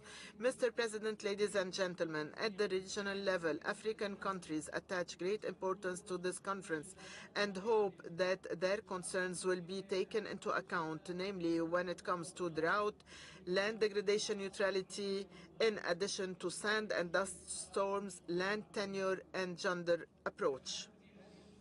Our countries are also concerned about the mid-period assessment of the strategic framework of the UNCCD. Drought is still an issue that did not have the attention it deserves, despite being one of the main focuses of the UNCCD since its adoption.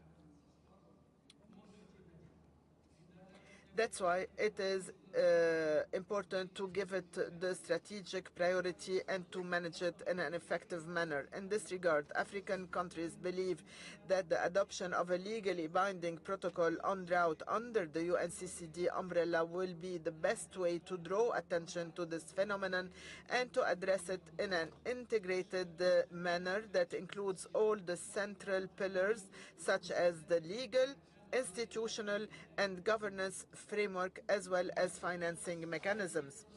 When it comes to land degradation neutrality, African countries that are parties to this convention have fully committed to the land degradation neutrality target setting program.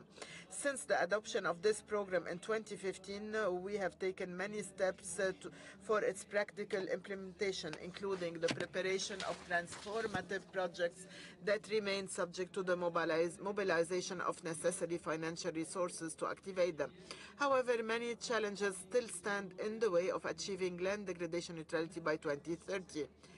As to the means of implementation, the financial aspect is an essential element for the implementation of the provisions of the Convention. In this context, I would like to reiterate the thanks and gratitude of the African Group to the financial partners for their efforts in the field of financial support for combating desertification. However, we as African countries believe that this funding falls short of the current challenges and that the pace of mobilization should be commensurate with the declared ambitions and objectives.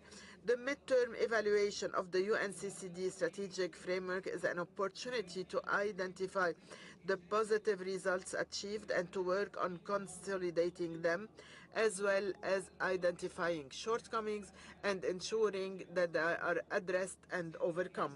Mr. President, ladies and gentlemen, the African Group wishes your Conference of Parties success, and we believe that your joint efforts should lead to determined actions in order to fill the gaps and in order to build a better future for our humanity. Finally, I would like to express my gratitude to the African Group for putting its confidence in the Kingdom of Morocco to preside the African Group for 2 COPs, and we are also hosting the Regional Coordination Mechanism for Africa. This shows that my country is committed to the African joint action and to promoting the effective implementation of the convention at the national and regional levels based on the guidance of His Majesty King Mohammed VI. May God assist him. Thank you, Mr. President. شكرا. والآن ندعو ممثل الاتحاد الأوروبي لإلقاء. Thank you. I give the floor to the representative of the European Union. Thank you very much, Honorable COP President, Excellencies, distinguished delegates and representatives. It is my great honor to deliver this statement on behalf of the European Union and its 27 member states. We would like to express our gratitude to the authorities and the people of Saudi Arabia and Riyadh for hosting the 16th session of the Conference of the Parties of the United Nations Convention to Combat Desertification, and all the efforts made to organize this conference, which is an important milestone in our joint commitment to protect our planet and our people. This year, as we celebrate the 30th anniversary of the Convention, this Conference of the Parties must continue to foster action to conserve and restore land, promote sustainable land management, achieve land degradation neutrality, and address the challenges of drought through enhanced resilience and integrated risk management. The theme of this COP, Our Land, Our Future, underscores the pressing urgency of taking action to combat desertification, land degradation, and drought. It calls attention to the destructive impacts of unsustainable agricultural practices, deforestation, and the decline in soil health, all of which are worsened by the climate change, biodiversity loss, pollution, unsustainable natural resource management, and unsustainable consumption and production. The state of our land is intrinsically linked to the future of our planet and generations to come, making it critical that we act now to secure a sustainable and prosperous future for all. The European Union and its member states welcome the enhanced interlinked approach and would like to highlight the unique opportunity presented by the so-called Rio Trio, that is the 16th session of the COP to the Convention on Biological Diversity, the 29th session of the COP to the United Nations Framework Convention on Climate Change, and the present COP, taking place back-to-back this year. It is our common interest that the 3 multilateral environmental agreements, without neglecting their specificities, mutually support each other. This will contribute more effectively to the implementation of the 2030 Agenda for Sustainable Development and the achievement of its SDGs and addressing climate change, biodiversity loss, pollution and desertification, land degradation and drought in a synergic manner.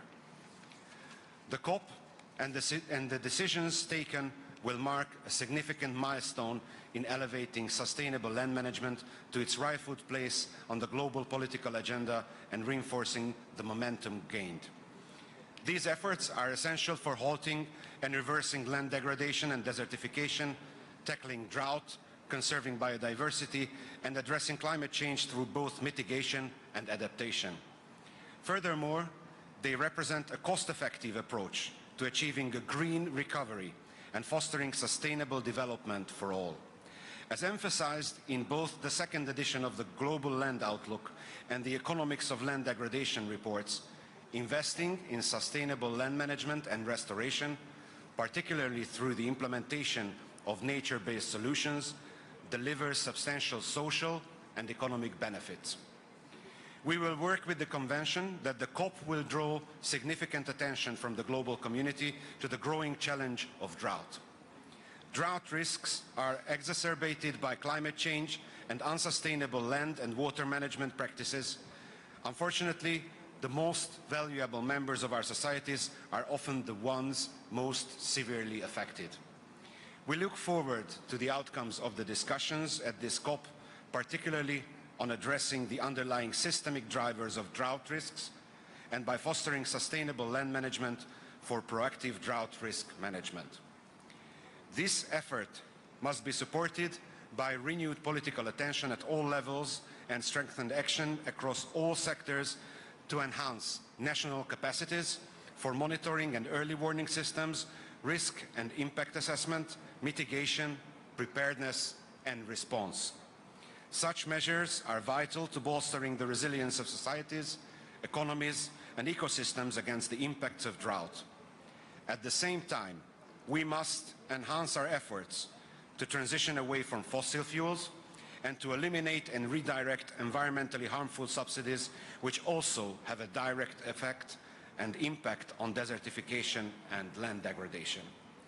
We expect that this COP will strengthen the integration of critical issues into UNCCD initiatives, including land tenure, to secure access and ownership rights for all, the impacts of sand and dust storms on vulnerable populations and economies, gender responsiveness and equality to advance the implementation of the Gender Action Plan and to achieve the empowerment of all women and girls, as well as addressing migration and forced displacements driven by desertification, land degradation and drought. The UNCCD program and actions offer comprehensive and cross-cutting solutions. We need to foster a whole-of-government, whole-of-society approach to ensure the effective implementation of the Convention. It is essential to strengthen partnerships and engage a diverse array of stakeholders, including the private sector, civil society organization, children and youth, across all levels, from community and local to regional, national and global scales, taking into account the relevance of valorizing also the local knowledge.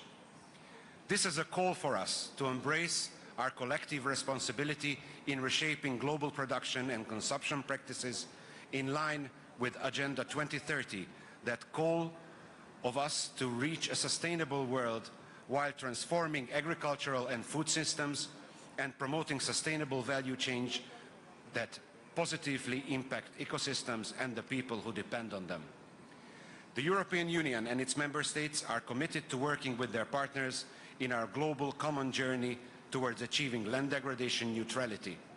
Our response must be effective, multilateral and grounded in solidarity, considering and addressing the DLDD impacts on peace and security. As we address the urgent challenges of desertification, land degradation and drought, it is essential to highlight the EU's commitment to transformative action in land management, emphasizing sustainable practices and resilience building. By striving for land degradation neutrality by 2030. We aim to restore ecosystems, enhance food and water security, and support the livelihoods of vulnerable communities, valorizing sustainable solutions, including nature-based solutions. This effort requires our collective will and innovative solutions, building on the experience on the field and driving us toward a sustainable future for all. The EU and its member states are deeply committed to collaborating with all parties and stakeholders in the fight against desertification, land degradation and drought, and we look forward to engaging in meaningful discussions together to overcome these challenges, identify sustainable solutions, and create new opportunities to the affected peoples and communities, starting from the most affected. We are confident that the outcomes of these conversations will guide our actions and help us more effectively address the critical challenges related to achieving land degradation neutrality. Thank you very much for your attention, and I wish a good work for all of us. Thank you very much.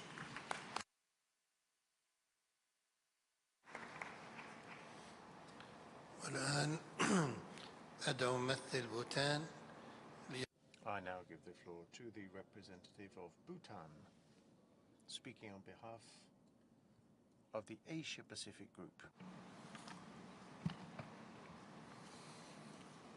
Mr. President, Executive Secretary, Excellencies, distinguished delegates, ladies and gentlemen. On behalf of the Asia-Pacific Group, it is a great honor for Bhutan, as regional chair for Annex 2, to deliver this opening statement at this 16th session of the Conference of the Parties to the United Nations Convention to Combat Desertification.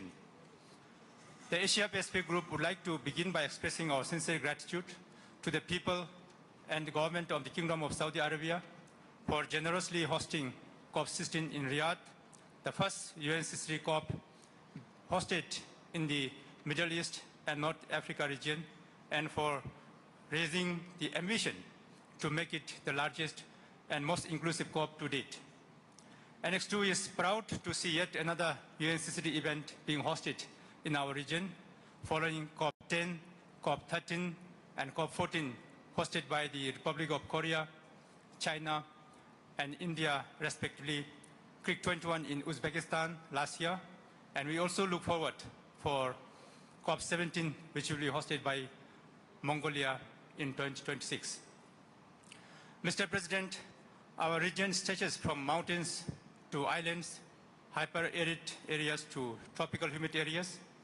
We are one of the most densely populated and simultaneously one of the most vulnerable to the impacts of desertification, land degradation, drought, sand and dust storms, climate change, loss of biodiversity, and other related challenges. Many of our nations face significant threats that affect soil health, including severe water and land scarcity, critical soil depletion, pollution, political conflicts, and war, which affect livelihoods, food security, and sustainable development. Addressing these challenges requires collaboration, cooperation, and shared responsibility, which underscores the vital role of the Asia-Pacific Group within the UNCCD. United by these common issues and in partnership with other parties, we reaffirm our commitment to work towards achieving land degradation neutrality, building the resilience of communities and ecosystems to drought, facing climate change and biodiversity loss challenges, and securing the future of our planet and our people. We also stand ready to support the Kingdom of Saudi Arabia to ensure a productive, progressive, ambitious, and successful COP16. COP16 indeed marks a pivotal milestone coinciding with the 10th anniversary of the UNCCD, a time to celebrate and reflect on our past achievements, but most importantly, it presents us with the opportunities to consolidate our commitment and accelerate action towards a land degradation neutral world. Let us use this occasion to renew our determination and drive forward with even greater momentum to meet the pressing challenges ahead. Mr. President, Excellencies, as we gather under the theme Our Land, Our Future, the agenda before us includes several critical issues of utmost importance to the Asia-Pacific Group. Desertification and land degradation remains a persistent issue threatening millions, and we look forward to robust discussions tailored to the specific context of Asia-Pacific countries to reverse this trend and achieve our LTN targets to promote sustainable land use for food security and addressing climate change and biodiversity loss. Drought is an urgent crisis growing across our territories that demands strengthened national capacities and regional collaboration to enhance proactive drought preparedness and response strategies and mechanisms. We welcome the work of the Ideology on Drought for its insightful report and policy recommendations and invite parties to further explore new measures to effectively manage and mitigate drought. Sand and dust storms continue to be a significant hazard impacting our region and beyond, exacerbating health, agriculture, economic, and environmental challenges, making coordinated actions more essential than ever. We stress the value of learning from the work of the Ideology on midterm evaluation of the 2018 to 2030 strategic framework. As parties, we must ask ourselves what can be changed, improved, redirected in order to more effectively implement the convention, guide our priorities, and drive impact through 2030 and beyond. The UNCCD serves as our primary framework for addressing the challenges outlined above. In order to deliver on this, it is essential that we enhance its operational capacity and provide the necessary resources to be able to assist member countries in effectively planning and scaling up their efforts to meet the LTN targets where required. Mr. President, Excellencies, we also welcome the upcoming discussions on the UNCCD's program and budget, enhancing land tenure security, the land degradation migration nexus, and the need for more gender responsive policies, including men and women empowerment and youth engagement. Each of these is intrinsically connected to the challenges of desertification, land degradation, drought, sand and dust storms, requiring our collective commitment and action. Overall, achieving our restoration goals requires wider and equal access to sustainable land management technology, financial support, and additional resources. We call on the global mechanism, the Global Environment Facility, and other funding institutions to further support parties in an inclusive manner to secure and mobilize more resources for the implementation of the Convention, including setting LDN national voluntary targets and making use of LDN fund and other funds to assist the unlocking financing from other financing sources. We invite all parties to support enhanced cooperation and technology sharing on a voluntary and mutually agreed basis and regional and global levels to accelerate restoration efforts and promote sustainable land management across the region. In this regard, we also highlight the importance of partnership initiatives such as the Changwon Initiative, G20 Global Land Initiative, and the Peace Forest Initiative, including initiatives under the UNFCCC and UNCBD that support the implementation of our convention, including with the private sector. Mr. President, Excellencies, we have a comprehensive and ambitious agenda before us. We commend the Secretariat and the UNCCD-related bodies for their efforts over the past decade to expand the Convention's scope and integrate new topics. Thanks to their work, this Convention has become more holistic and responsive and enables greater stakeholder engagement. We are mindful that the Secretariat can only function effectively with appropriate resources, and this is possible through a balanced budget and work program. We encourage COP16 to engage in budget discussions that lead to cost-effective decisions to help improve the delivery of the UNCCD's vital work program. As we look toward COP17 in Mongolia, it is important to draw attention to emerging issues newly added to the COP agenda: grasslands and rangelands conservation and restoration, and sustainable agri-food systems, in order to lay solid foundations for future discussions. Annex 2 also encourages parties to support decisions fostering synergies between the UNCCT and the other Rio conventions. By aligning our efforts, we can address interconnected challenges more effectively, leverage shared resources, and create a cohesive approach to achieving the 2030 Agenda for Sustainable Development and its Sustainable Development Goals. Mr. President, while we recognize that COP16 may present challenges, we approach them with optimism and purpose. We encourage all delegates to engage with a spirit of cooperation, innovation, and urgency, knowing that the decisions made here will shape the future of our lands and the well-being of the communities that rely on them, including future generations. Let us seize this opportunity to turn our plans into concrete actions to foster transformative change on the ground and to build a more resilient and sustainable future. We look forward to a productive and meaningful discussions throughout this conference. Thank you, Mr. President.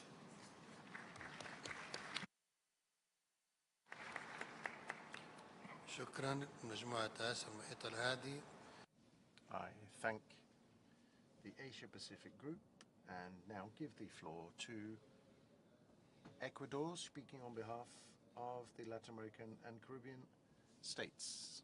You have the floor. Señor Presidente, tengo el honor de realizar. Mr. President, I have the honor to deliver this statement on behalf of the countries of the Latin American and the Caribbean Group, GRUA. We express our gratitude to the government and the people of the Kingdom of Saudi Arabia for their warm hospitality and for hosting the COP16 of the United Nations Convention to Combat Desertification, the UNCCD. We also extend our appreciation to the Secretariat for their diligence in preparing this meeting and for their support to our countries. Mr. President, Latin America and the Caribbean region is one of the most biodiverse regions of the planet, but it is highly vulnerable to desertification, land degradation, and drought, problems exacerbated by the negative impacts of climate change.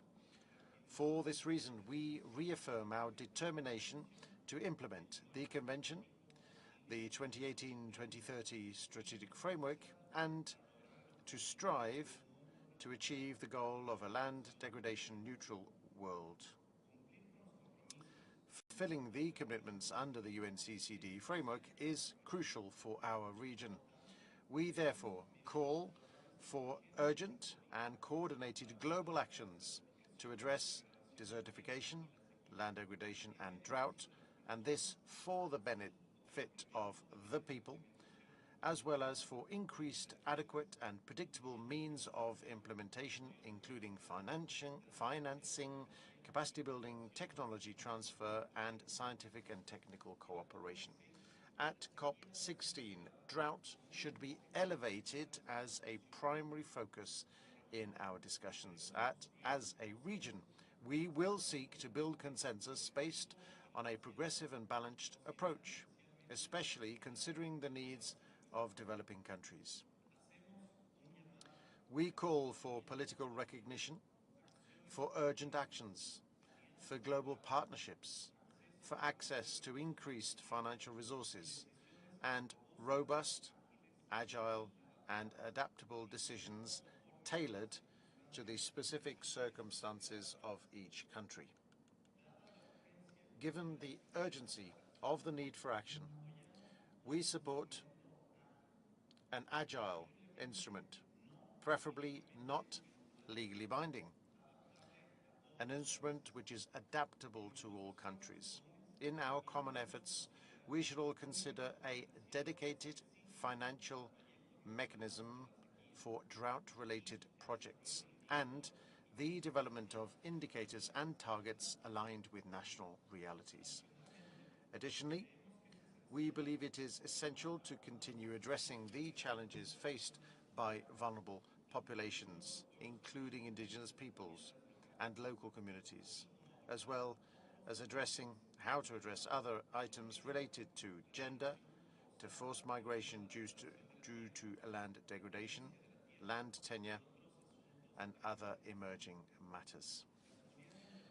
The international community must address the challenges and needs related to desertification, land degradation, and drought faced by developing countries, including small island developing states, SIDS, LDCs, the least developed countries, and also middle-income countries.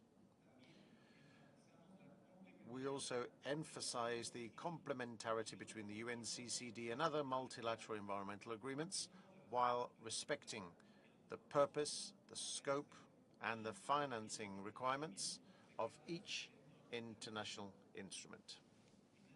Finally, we stress the need to continue raising the global profile of the UNCCD and to develop effective communication strategies involving other stakeholders, including youth organizations, civil society, the private sector, international financial organizations, and academia. We foresee a successful COP16. You can count on the commitment of GRULAC countries to achieve progress and substantive results that contribute to a more sustainable future for this and future generations. Thank you very much indeed, Mr. President.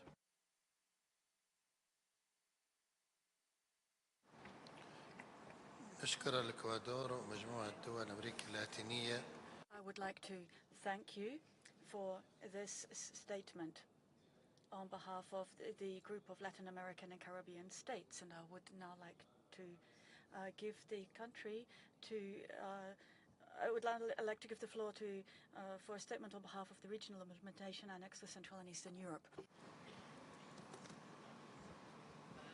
Thank you, Mr. Chair, Mr. Executive Secretary, Mr. Chair, Excellencies, distinguished delegates and representatives from intergovernmental and non-governmental organizations.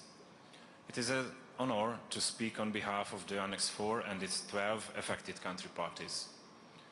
We would like to express our deepest appreciation to the Kingdom of Saudi Arabia and the city of Riyadh for hosting the 16th Conference of the Parties of the UNCCD and to the Secretariat of their tireless efforts in organizing this event.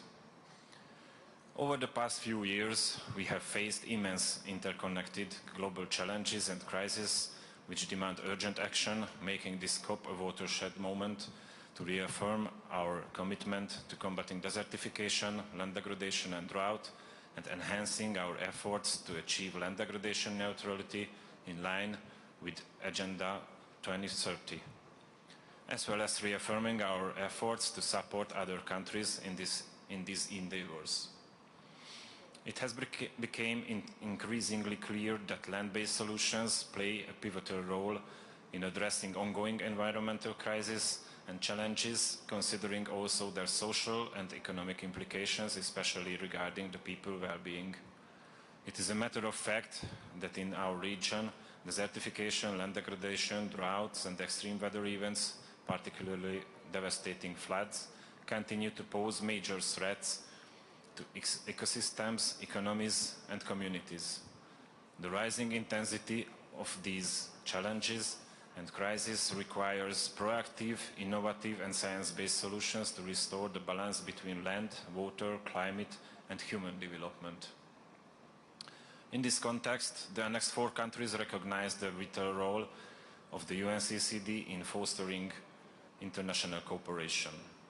We welcome the agenda of COP16, including the focus on drought, sand and dust storms, land tenure and gender, together with enhancing our efforts to reach RDN. We particularly welcome the efforts made by the UNCCD Secretariat and the Global Mechanism to promote gender equality and the empowerment of all women and girls in the implementation of the Convention, considering the crucial role of women and reaching these objectives. Furthermore, Annex 4 countries emphasize the importance of increasing the level of involvement and participation of youth, CSOs, private sector, indigenous peoples, local communities and other relevant stakeholders, as well as media through respective engagement plans and specific strategies. Therefore, we convey their appreciation to the efforts of UNCCD Secretariat and the global mechanism so far. We also welcome the report of the Intergovernmental Working Group on the midterm evaluation and trust that its insight will guide us towards globally beneficial solutions and the more effective implementation of the Convention and the more effective achievement of its strategic objectives. Annex 4 welcomes the deliberations on leveraging synergies between the UNCCD and its sister conventions, including through the Rio Trio initiative and other relevant streams, as well as other related processes such as G7 and G20, UN Water and UN NFF. As integrating land, biodiversity and climate action can foster cross-sectoral collaboration, leading to more impactful efforts and invite to adopt effective plans and programs to promote these synergies at national level, involving also NFPs and STCs.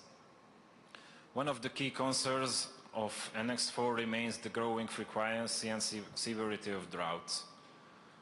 Since the previous COP, our region has faced severe droughts, significantly harming our agricultural production, food supply, biodiversity, health and livelihoods.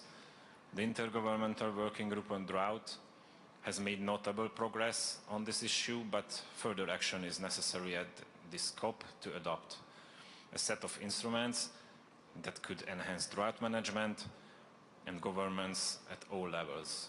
Furthermore, we also welcome efforts made in the other processes, such as IDRA's initiative to prepare an international drought resilience observatory, and we would invite all to follow this initiative.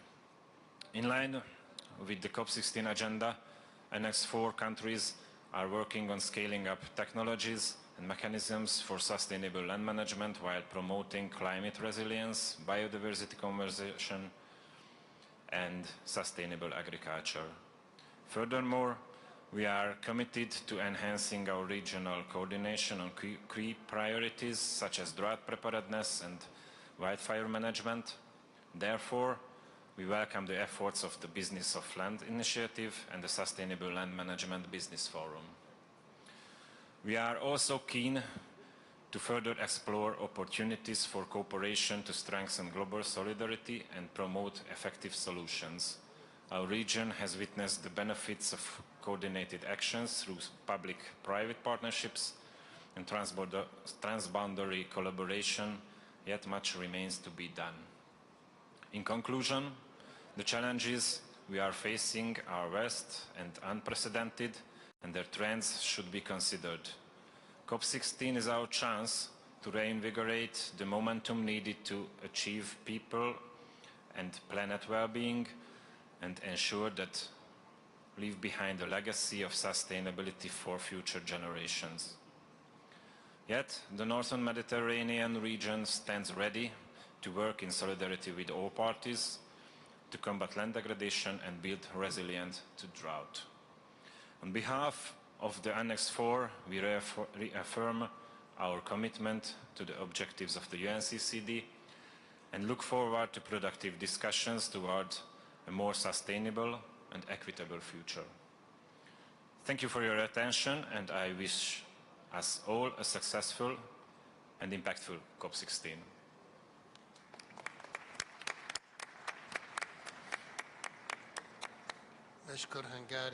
We would like to thank Hungary and the countries of Annex 4 for the Northern Mediterranean. And I give the floor now to the representative of Azerbaijan to deliver a statement on behalf of the regional implementation Annex for Central and Eastern Europe.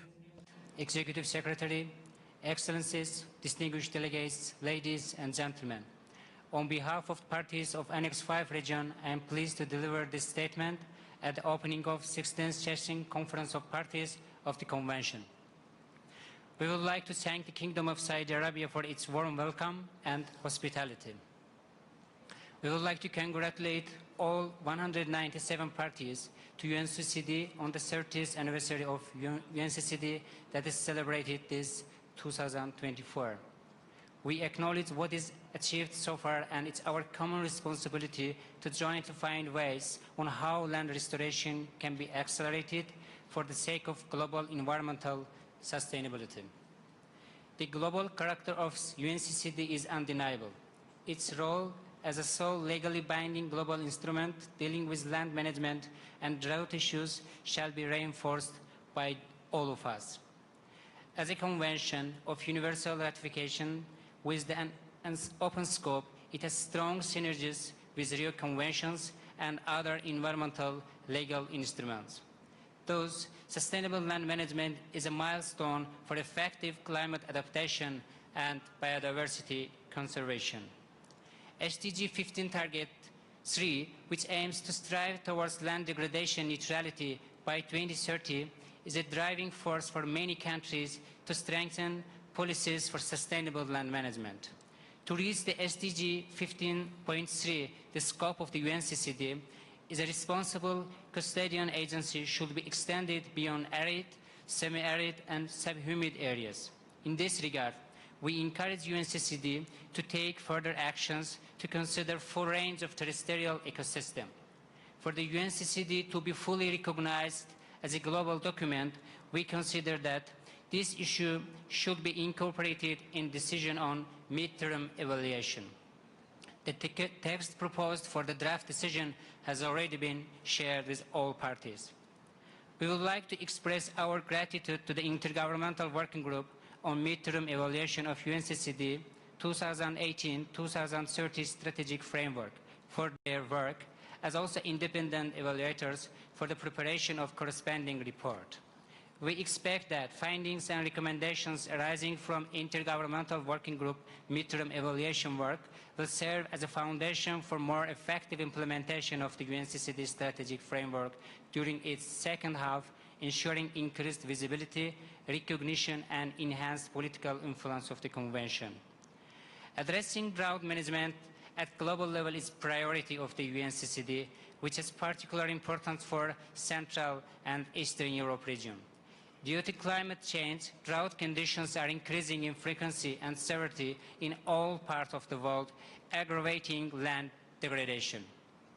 Therefore, we would like to highlight the importance of the work of the Intergovernmental Working Group on Drought and its challenging and important mission for developing effective policy to address proactive drought management. We recall that the Convention is committed to fully integrating women across all its action and domains.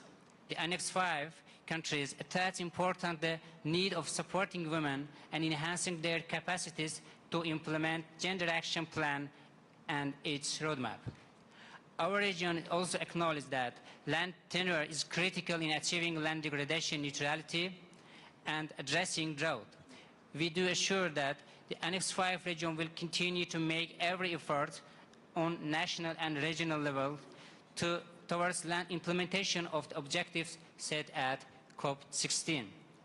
We call upon parties and donors to increase financial commitments and promote innovative financing such as public-private partnership and leveraging climate finance for land restoration. Integrating land degradation into national budget will ensure sustained funding. By strengthening the UNCCD's financial foundation through the global cooperation, we can accelerate sustainable land management and achieve our common goals. I thank you for your attention.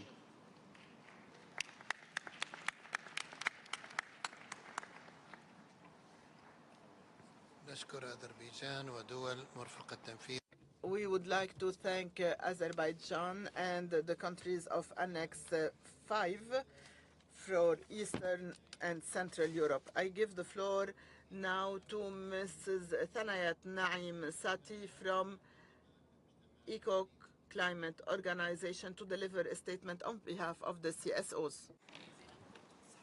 Bismillahirrahmanirrahim. Assalamu alaikum.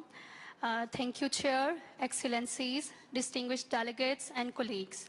On behalf of the accredited civil society organizations, women, youth, and indigenous peoples attending UNCCD COP16, we extend our deepest gratitude to the Kingdom of Saudi Arabia for hosting COP16 and to the UNCCD Secretariat for its steadfast leadership. This COP takes place at a pivotal moment when the global community faces severe and interlinked challenges of land degradation, desertification, biodiversity loss, and climate change exacerbated by conflicts. These issues disproportionately affect women, youth, indigenous peoples, pastoralists, and local communities, who despite facing these hardships remain a vital source of transformative solutions. We stand united in calling for ambitious and inclusive action at COP16. The meaningful participation of women, youth, indigenous peoples, pastoralists, and local communities in decision-making at all levels must be institutionalized. Their insights and lived experiences are critical for shaping policies that effectively address land degradation and promote sustainable land management and restoration. To this end, we urge parties to strengthen efforts to implement COP14 Decision 26 on land tenure by allocating adequate resources for capacity building and knowledge sharing among policymakers, land administrators, civil society organizations, and local groups. Integrated approaches to land restoration and management must remain a priority. We call on parties to adopt agroecological and agroforestry approaches, support community-led conservation initiatives, and end subsidies for harmful practices such as unsustainable agriculture, extractive industries, and water-intensive activities. Recognizing the interconnectedness of land systems with climate and biodiversity action, we urge greater harmonization of efforts under the UNCCD, UNFCCC, and CBD frameworks to ensure coordinated and impactful outcomes. Innovative and equitable financing is critical to empower local communities and scale up restoration initiatives. Public financial resources, small grants, and fiscal incentives must be mobilized to support locally led actions that enhance resilience and combat desertification. Transparent and inclusive monitoring systems are equally important, incorporating gender and age disaggregated data on tenure rights to enhance accountability and ensure equitable outcomes. We also call for all countries to report on UNCCD relevant SDG targets and integrate these indicators into praise. To promote inclusivity, we urge support for the gender and youth caucuses, the establishment of an indigenous peoples caucus, and strengthened implementation of the Gender Action Plan, including a gender expert in the science policy interface, appointing gender focal points at the national level, and enabling meaningful civil society participation through training platforms, and financial support will further bolster these efforts. As we mark the 30th anniversary of the UNCCD, let us seize this moment to scale up actions against desertification, land degradation, and drought. It is time to translate declarations into decisive action for a sustainable and equitable future. Thank you.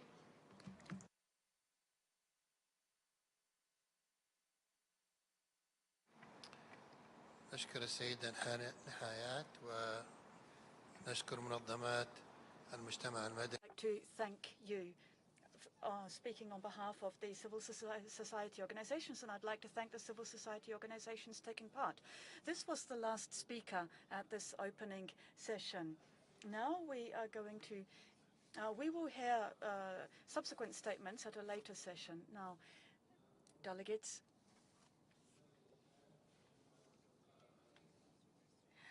following consultations, it's my understanding that we are going to establish a Friends of the Chair Group to work on a ministerial declaration. This will be the Riyadh policy declaration, the outcome declaration of this COP.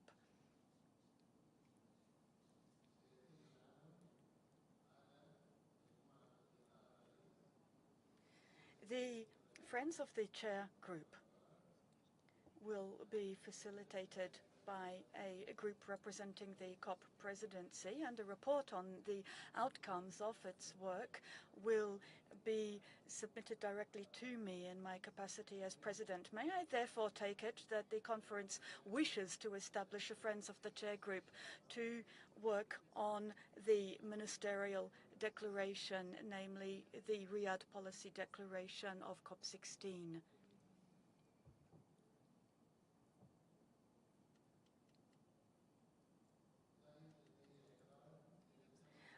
I hear no objection. It is so decided. Thank you very much.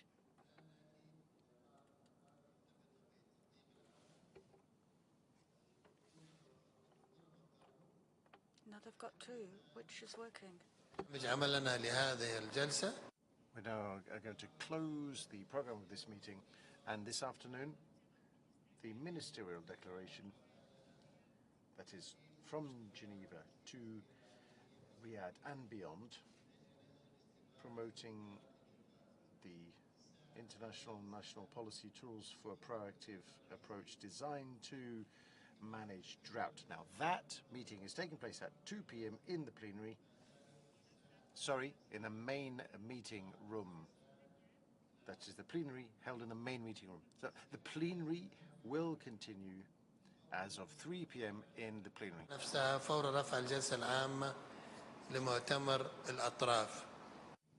The Committee of the Whole will take place immediately after the COP. For further information about COP16 and the other meetings, please turn to the website of the conference and the site on the implementation of the convention. This meeting stands adjourned.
مساء النور سيداتي وسادتي ممثلي الإعلام.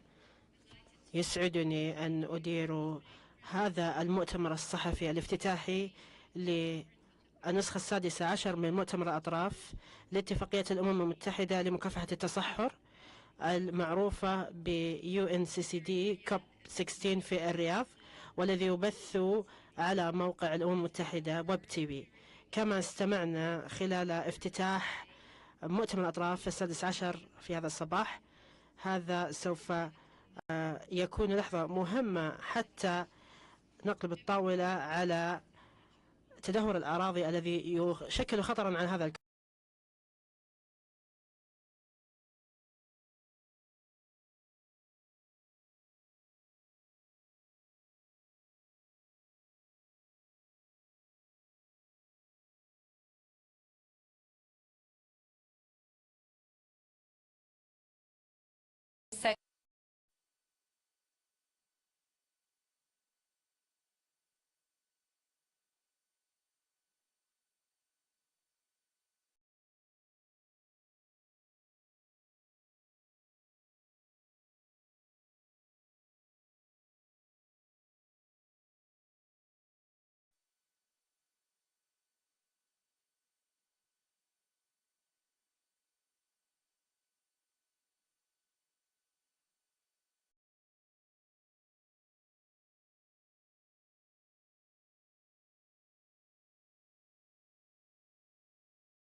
The reason why we dedicated this to people is that we want to give the voice, the floor to women's group, youth, indigenous peoples, local authorities, local communities, not only governments negotiating amongst themselves in meeting rooms, but also the rest of the world.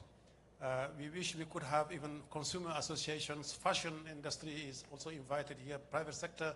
So we wanted to have a multi-sectoral dialogue. We are very happy also to have a very high level participation of the private sector. COPs are not only for governments to negotiate among themselves, but also to bring the private sector, because the #1 driver of land degradation in the world is food systems and mining and cotton production for our fashion. So it is therefore important to give them the floor and to have interactions with them. We have a blue zone and green zone, which is known in many COPs, but this time around, this is the first we are having in the UNCCD COP, and we have a lot of pavilions. But more importantly, as the Minister of Environment and Water and Agriculture just said a few minutes ago, we have a legacy for this COP called Riyadh Global Drought Resilience Partnership, and please tune in, because this afternoon and tomorrow you will hear more announcements, and the numbers I'm hearing in the background are big. They are very interesting, and I would like to again thank the government of Saudi Arabia for the initiative and for actually sparking this movement, which is going to take us probably for the next 10 years or more in terms of turning the tide on drought in the world, especially targeting the 80 poorest countries in the world, the LDCs, plus the lower middle income countries, which are the most vulnerable to drought in the world today, and helping them flip from a reactive mode, which is basically saving lives, to a more proactive work, leading them to early warning systems and insurance systems and drought resilience agriculture and on so forth. I was asked what would be my expectations for this conference party. I'm always very careful because it is not up to the executive secretary to set priorities. It is to member states and the parties. But since I was asked that question, I'm sharing my personal views. Someone else may have another opinion. To me, one of the top priorities for this COP is drought. This phenomenon is sparing no country, no biome. Amazon forest is burning. The Philippines were hit by droughts for the first time this year. So it is no longer only happening in dry areas, it is happening in boreal forest, and as you know, forests in Canada are burning. So it is certainly one of the topics that we will be discussing here. It is on the agenda, and it is most likely going to be the most difficult topic in the negotiations. Second is land restoration. We have already degraded 40% of the land in the earth, in the world. So we have a reservoir of 1.5 billion hectares of land that can be put back to health, to help produce the food that we need, and to help provide us with the clean water that we need, and to also help us have the clean air that we need. So as you know, all three elements are coming from the land. Why this is important?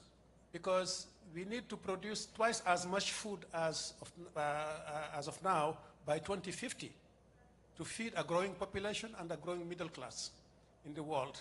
So how can we do that if we have shrinking resources and the land has already, we have already lost 40% of the productive land in the world? We have to restore degraded land and put it back to health. My third priority, from my point of view, is financing.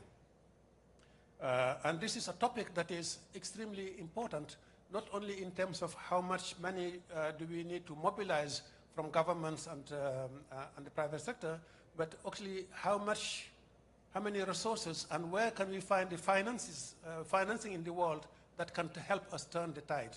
The numbers we are talking about are big, so it is unlikely that the public sector alone will be able to address these priorities.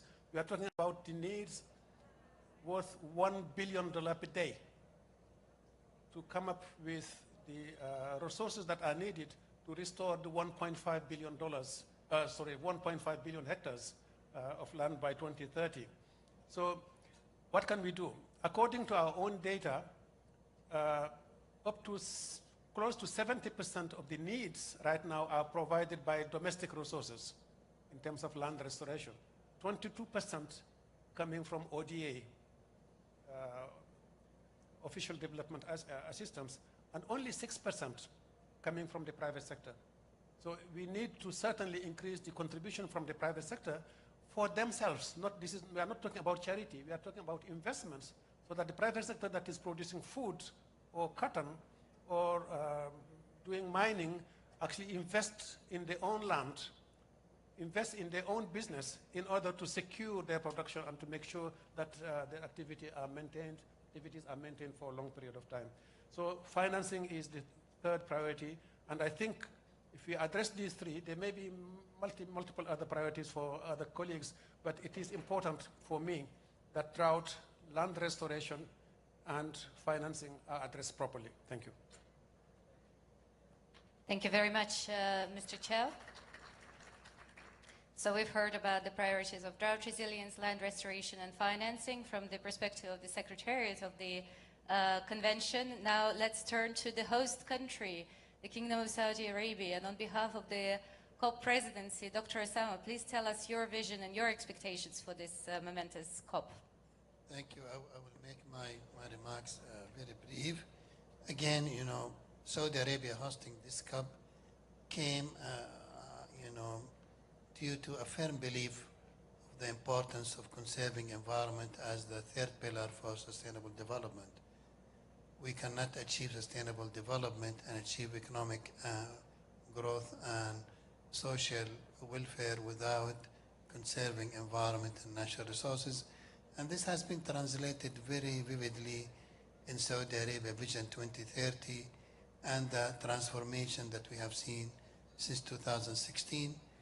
On the environmental front, we have the adopted the National Environmental Strategy, Saudi Green Initiative, restructuring the whole environmental sector, establishing an environmental fund, one of the largest in the region, 5 national environmental centers, the National Center for Waste Management, the National Center for Environmental Compliance, the National Center to Combat Desertification, the National Center for Meteorology, and the National Center for Wildlife. This is all to reflect really a deep focus on the environment. Now, as the Executive Secretary mentioned, it makes a lot of sense to host the desertification conference here in the Middle East, although Saudi Arabia and regional countries really suffer a lot from desertification and drought, but we have to remember that land degradation is global. And if it's manifested mainly here in desertification, it has different forms in terms of the loss of forest, whether it's tropical or rainforest, or the degradation of agricultural lands or range lands and others. So land degradation is global. Its impact is severe, knowing that mostly all of our food, almost 95% of our food by tonnage, 99% if we calculate it by calorie, comes from land. Our forests on land, terrestrial biodiversity are impacted severely by land. 24% of greenhouse gases are related to various land use. So whether you look at it from biodiversity or social well-being or climate resilience, it is very important.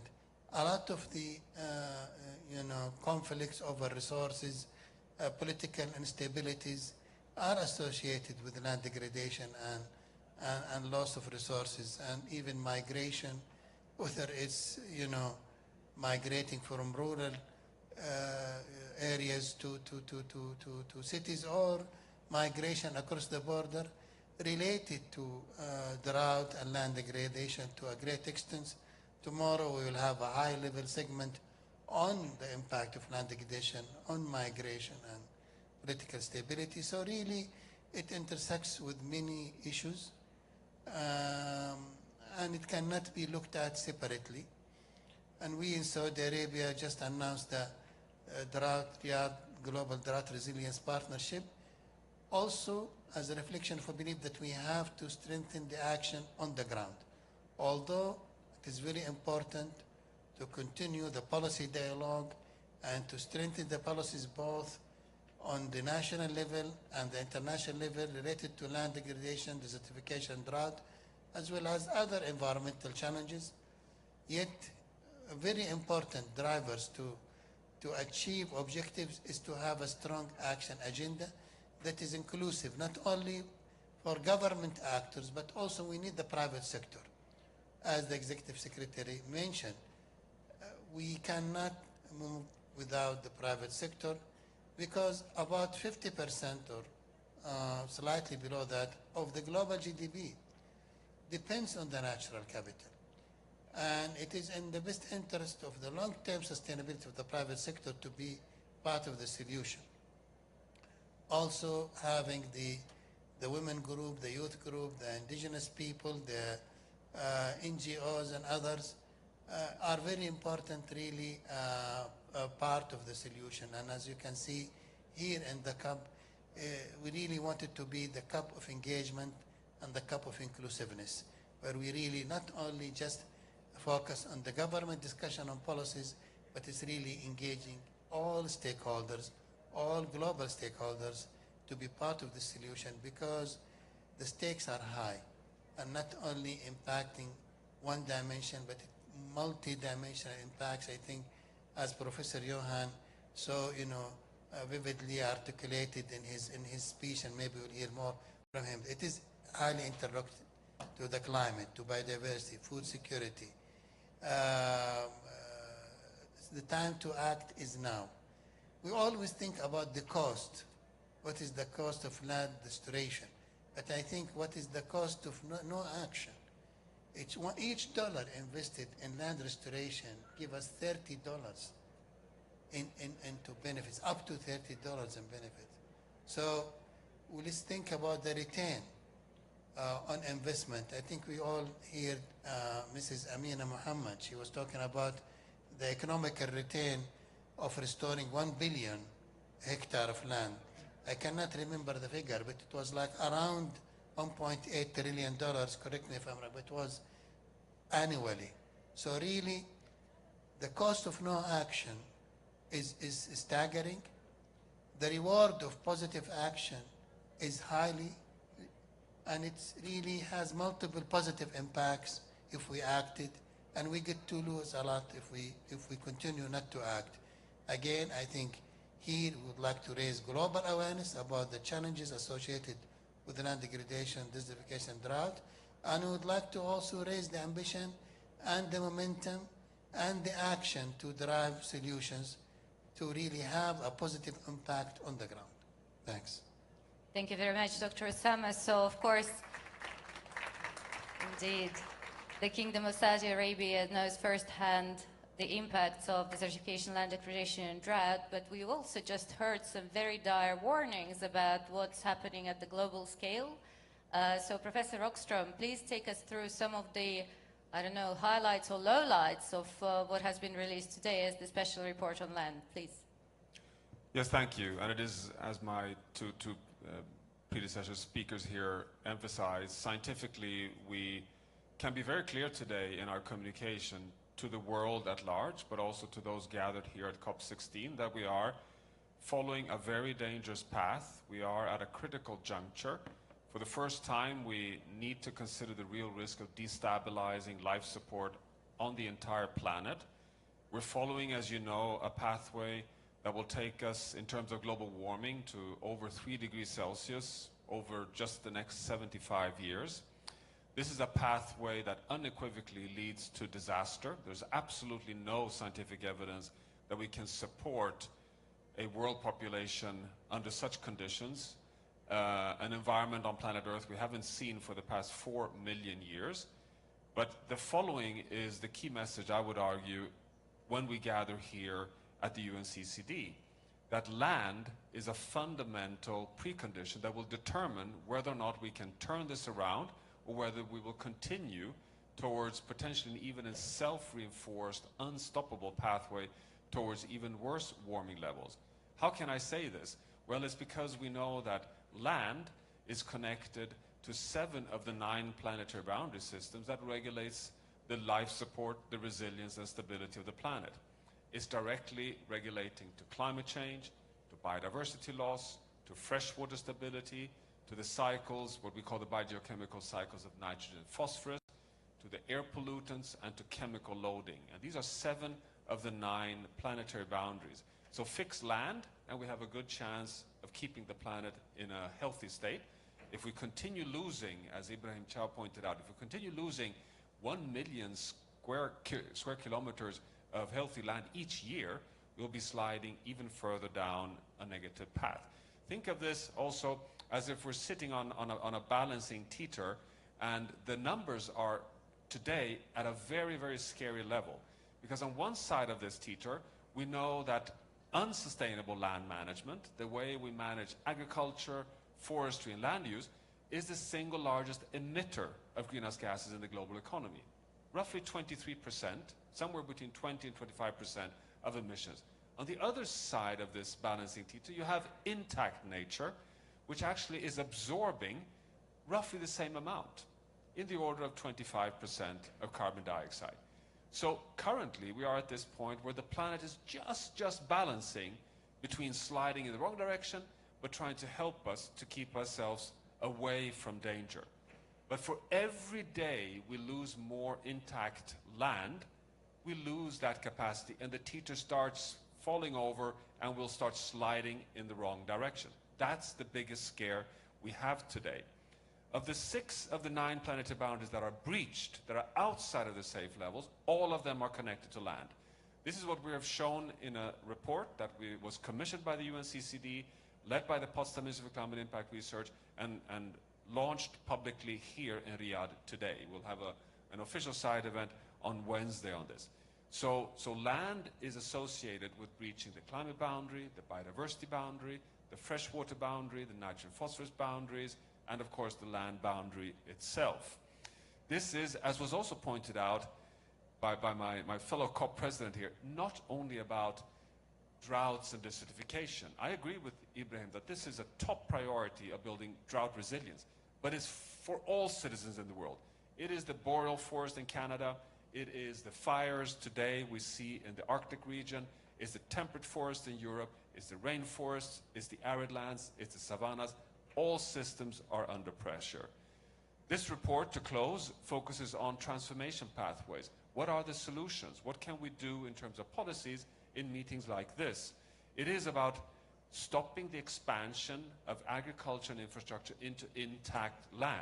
That's like the first step to take. No more expansion. What happens here in Riyadh is therefore a critical factor to support the global biodiversity framework, but also to support the Paris Climate Agreement, because unless we can stop that expansion, it doesn't matter if we phase out coal, oil and gas, we will still breach the Paris limit of 1.5 degrees Celsius. Land can breach that on its own. If we do not get success in Riyadh, we cannot meet the global biodiversity framework. Land can on its own make us fail the UN CBD. So we're sitting here in a very decisive moment. But we're also exploring in this report, to close Ibrahim Chow's point about finance. This is an area where we need major efforts in investing in regenerative agricultural land use practices, but also in conserving and protecting natural lands and investing in drought resilience, which is absolutely necessary because there will unavoidably be more droughts and more severe droughts in the coming decades. Thank you. Thank you very much, Professor Rockström. We will now take some questions from the media. Please, once again, raise your hands. Also, you can ask your questions in English, French, or Arabic. And we will go first to CNN. Please, may I have the microphone? Hi, Becky Anderson from CNN. Thank you so much for this today. Ibrahim Chow, let me start with you. Can you put a total dollar figure on the amount of investment needed by the end of the decade? You've quoted $1 billion a day in financing needs, so what's the total figure? And how do you close what is currently a massive financing gap?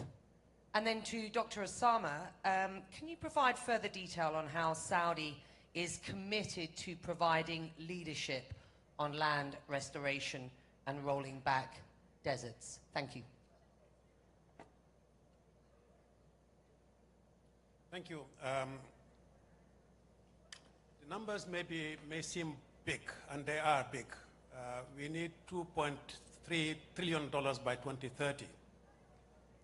But if you look at the world as it is today, that is the budget we spent this year or last year on defense. And that is the exact amount that we are spending on environmentally harmful subsidies. So you and I, as taxpayers, are subsidizing activities that are being harmful to our environment, being harmful to ourselves, and being harmful to our land. So if we re-engineer that subsidy and reinvest it in land-friendly activities like land restoration, you will not spend more money. You will just change the way we are spending the money that we are generating today. So while doing that, we will have multiple benefits: biodiversity, climate, poverty alleviation, security, migration, reducing migration, forced migration, and so forth and so forth. So it is therefore very important that we take this as an investment on ourselves, an investment on our future, an investment on the security in the world. So it doesn't help to degrade the land, which is generating in itself more conflicts. And you know probably that there are more and more people that are fighting for more fertile land and water. And you know that most conflicts in the world have fertile land and water as a root cause. So it doesn't help to continue to degrade the land just to spend on defense in order to control, to see how much we are actually doing. So it is important that we look at our budgets in general. Of course, we need to invest massively on land restoration, but that does not mean necessarily new money. It is redesigning the way we spend money in the world today. Yes. Thank you, Vicky. And I think it's very important for us to focus on restoring land. But I think also we have to have equal focus on preventing healthy land from degrading. I mean, this generation, I mean, in the last 500 years, we have degraded around 2 billion hectares. Now, it is reported we have this about 1.2 or so billion because only 55% of the land is being reported. We need to even improve the reporting, the monitoring, and other aspects of it. So we have 45% of the land area is not being reported because the countries are not reporting. So we have to realize the information gap. But whatever we know is already alarming. And actually, you know, the few studies, all of them, there are the varying figures, but we look at 2050, we're talking to double the land degradation rate. So we need to talk about land restoration. But also we need to focus on preventing land from degrading. And here in Saudi Arabia, we actually focusing on all activities to be environmental compliant. We have established the National Center for Environmental Compliance. We have actually updated our environmental laws. Now they are at par with the best in class. And we also have announced very ambitious land restoration targets under the Saudi Green Initiative.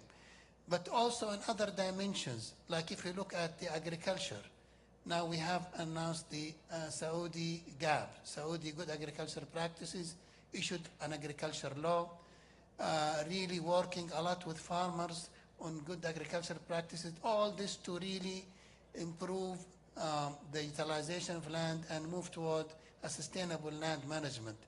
On the food security, we have created the National Food Security Agency. Not many countries have a National Food Security Agency because, you know, food, you not only use land, but also consume water and energy. Back in Sharm el-Sheikh, the food cycle took a lot of focus, and I remember the discussion that the food cycle from the farm all the way to the table is about 33% of the greenhouse gas emissions. So, and also we're talking about a third of our food globally is lost or wasted, lost in the production cycle or wasted after it reached the table. So we also have to really move towards sustainable consumption patterns. Here in Saudi Arabia, we have a target to cut food waste and loss by 50%. That will translate into water security, onto land conservation, greenhouse gas emissions, and a lot of impact. So we need to think not only in the terms of land restoration, although it's very important, we have to think in multi-dimensions. Regionally, we announced the Middle East Green Initiative. We started by 20 regional countries. Last October, 11 countries has joined, including also UK, because in Middle East we have regional countries and non-regional countries where we want to increase this synergetic partnership to restore 200 million hectares into this region spanning from Central Asia to West Asia, North Africa, Sub-Saharan Africa.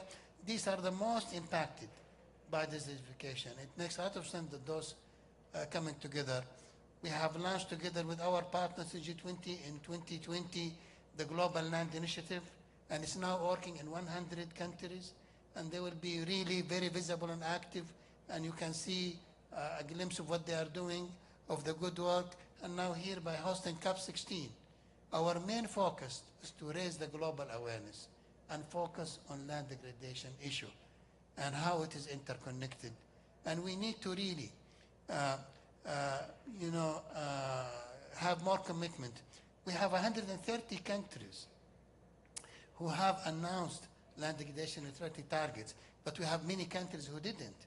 And many of those are actually developed countries even. So we need more commitment.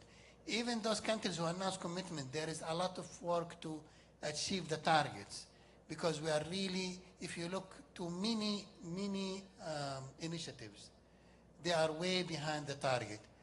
So we need not only government, but we need the private sector. We need the non-government actors. So this is really, it's not about working nationally, because that will not have a dent into this global challenge. And you need to work nationally, regionally, and globally. I think this is our message.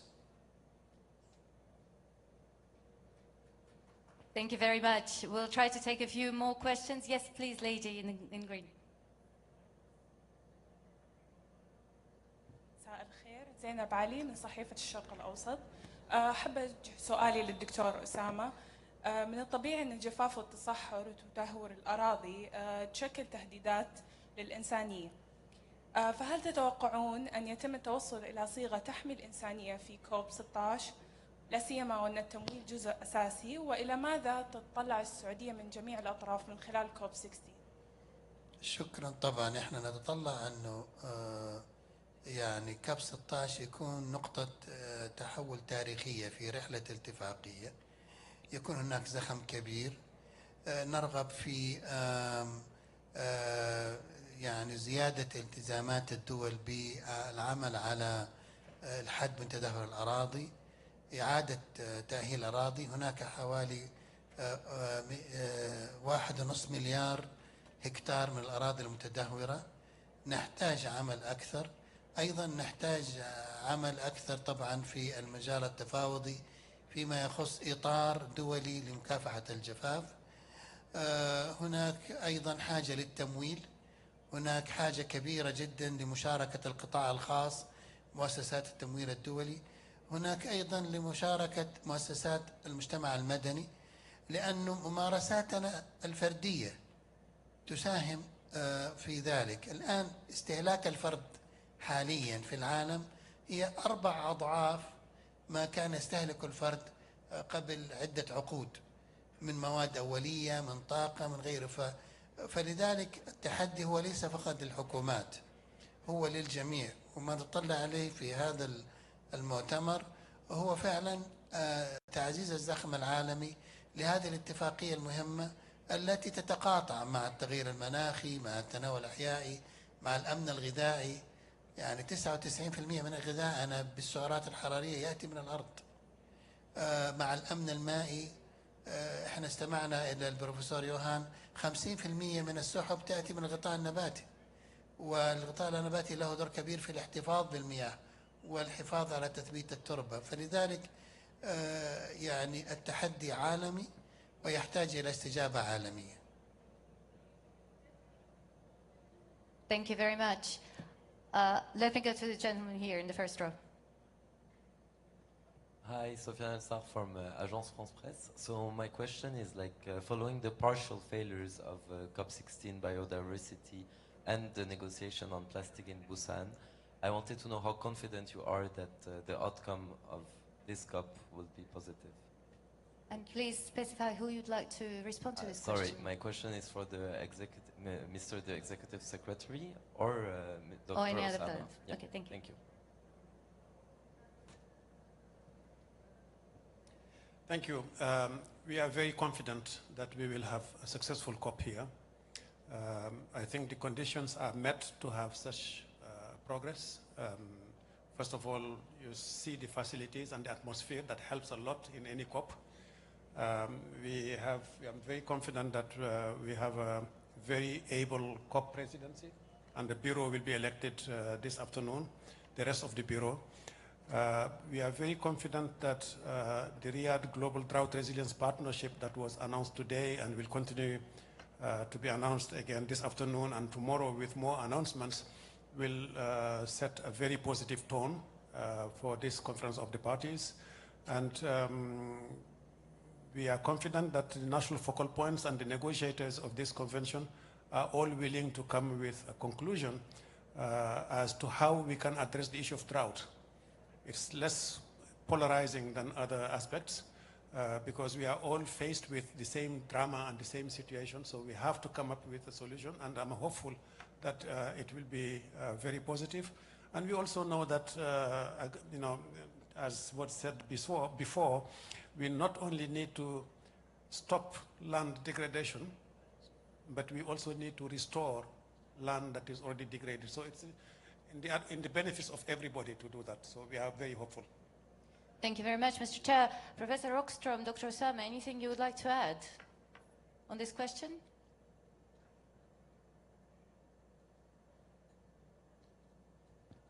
Just to, in a way, repeat, in other words, what I said earlier, how much that is at stake, that the UNCCD gathering here in Riyadh does not have much choice. We are almost halfway into what science today calls the decisive decade of humanity's future on Earth.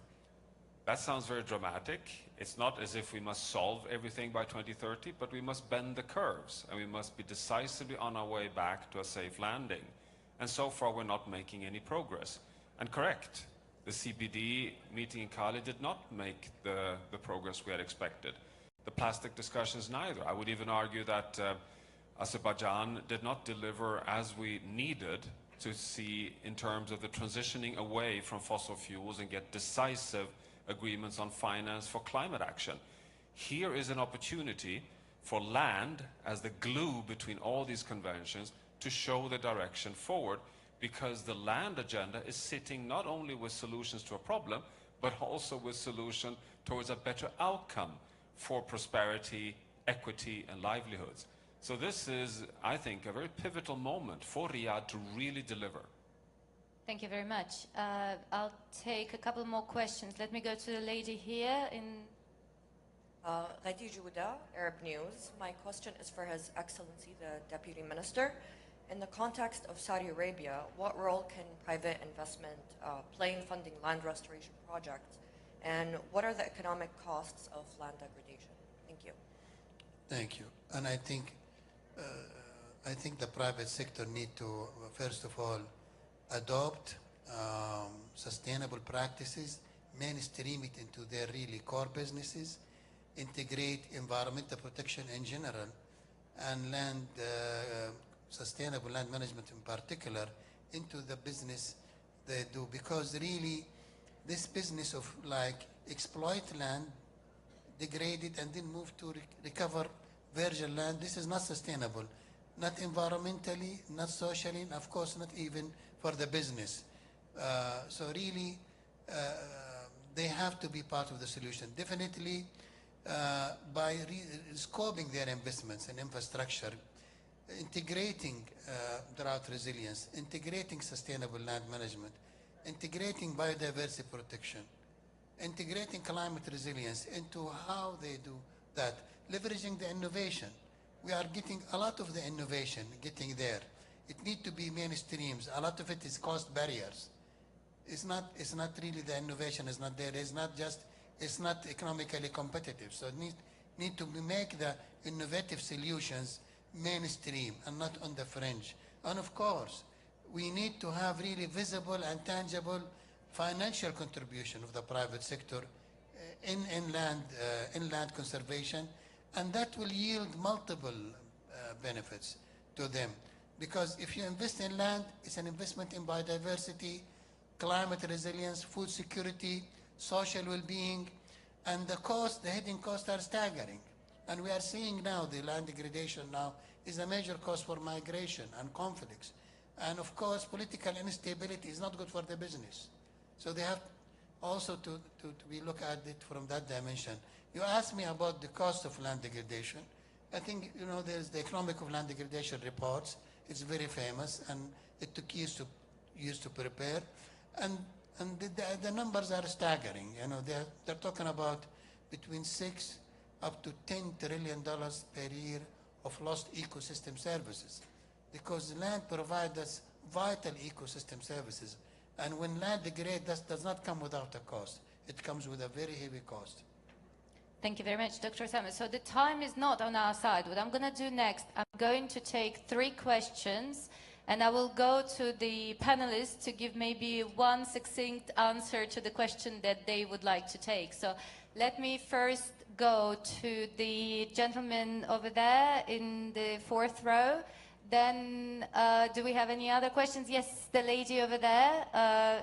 And the 1st row, please, gentlemen. Good day, all the esteemed participants. My name is Serge, Alatra, Colombia. I'd like to quote. Excuse me, are you with a media outlet? Yes, from the Alatra TV, Colombia. Okay, great. I'd like to quote here Dr. Osama, it's time to act is now.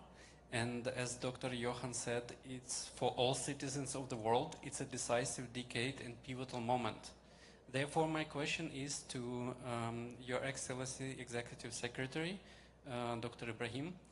Moving forward to practical solutions to the droughts, clean air, food security, as was mentioned by the gentleman about the plastic issue in the oceans as well. What is your opinion on the governmental use of atmospheric water generators? How maybe it will help us in the next 2-3 years if we start taking the water from the air and do it a mainstream on the global scale? Thank you. Thank you.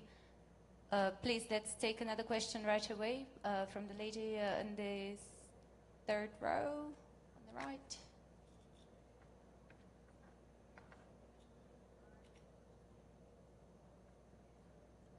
Bonjour à tous. Ma question s'adresse au docteur Ibrahim.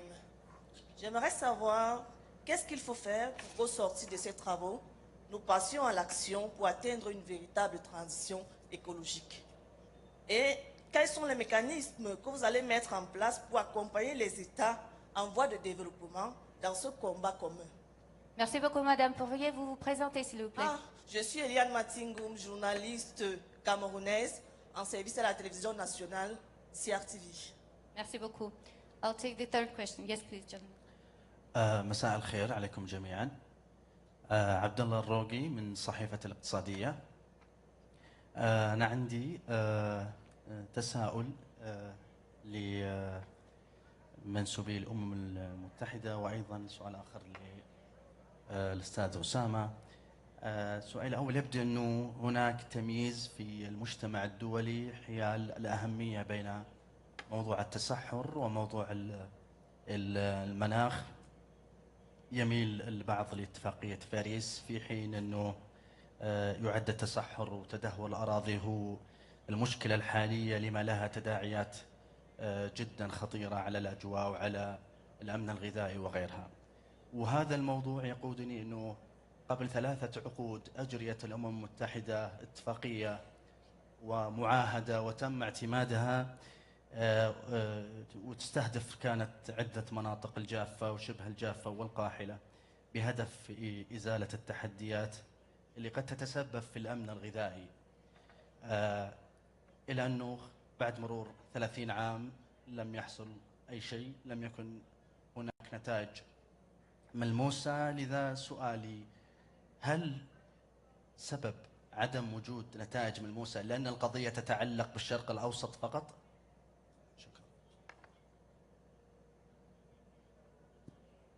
Thank you very much. So I think we will try to take these questions. So let me start with Professor Rockstrom. Anything in particular on the atmospheric water generation that you might have an opinion on? Then we'll come to other speakers also to answer the questions. Yeah, well, you're opening a big topic here.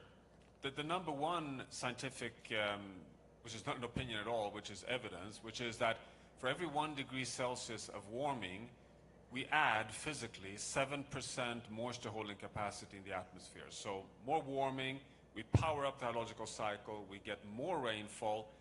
That could sound like a good message, but unfortunately it leads to just more extremes. More extreme downpours, more droughts, more floods. It doesn't pour down in any even way. That is caused by us humans. If we go in addition to that and add even more investments in moisture engineering, very likely there are unexpected secondary impacts that will put that hydrological cycle even more out of balance and cause even more extremes. And moreover, it can destabilize the system so that you have one winner, but many, many other losers downwind. So I think what science tells us today, even though the jury is slightly out what could be accomplished, is that the precautionary principle tells us that this should be not on the table. We should not support that kind of scaling of water engineering.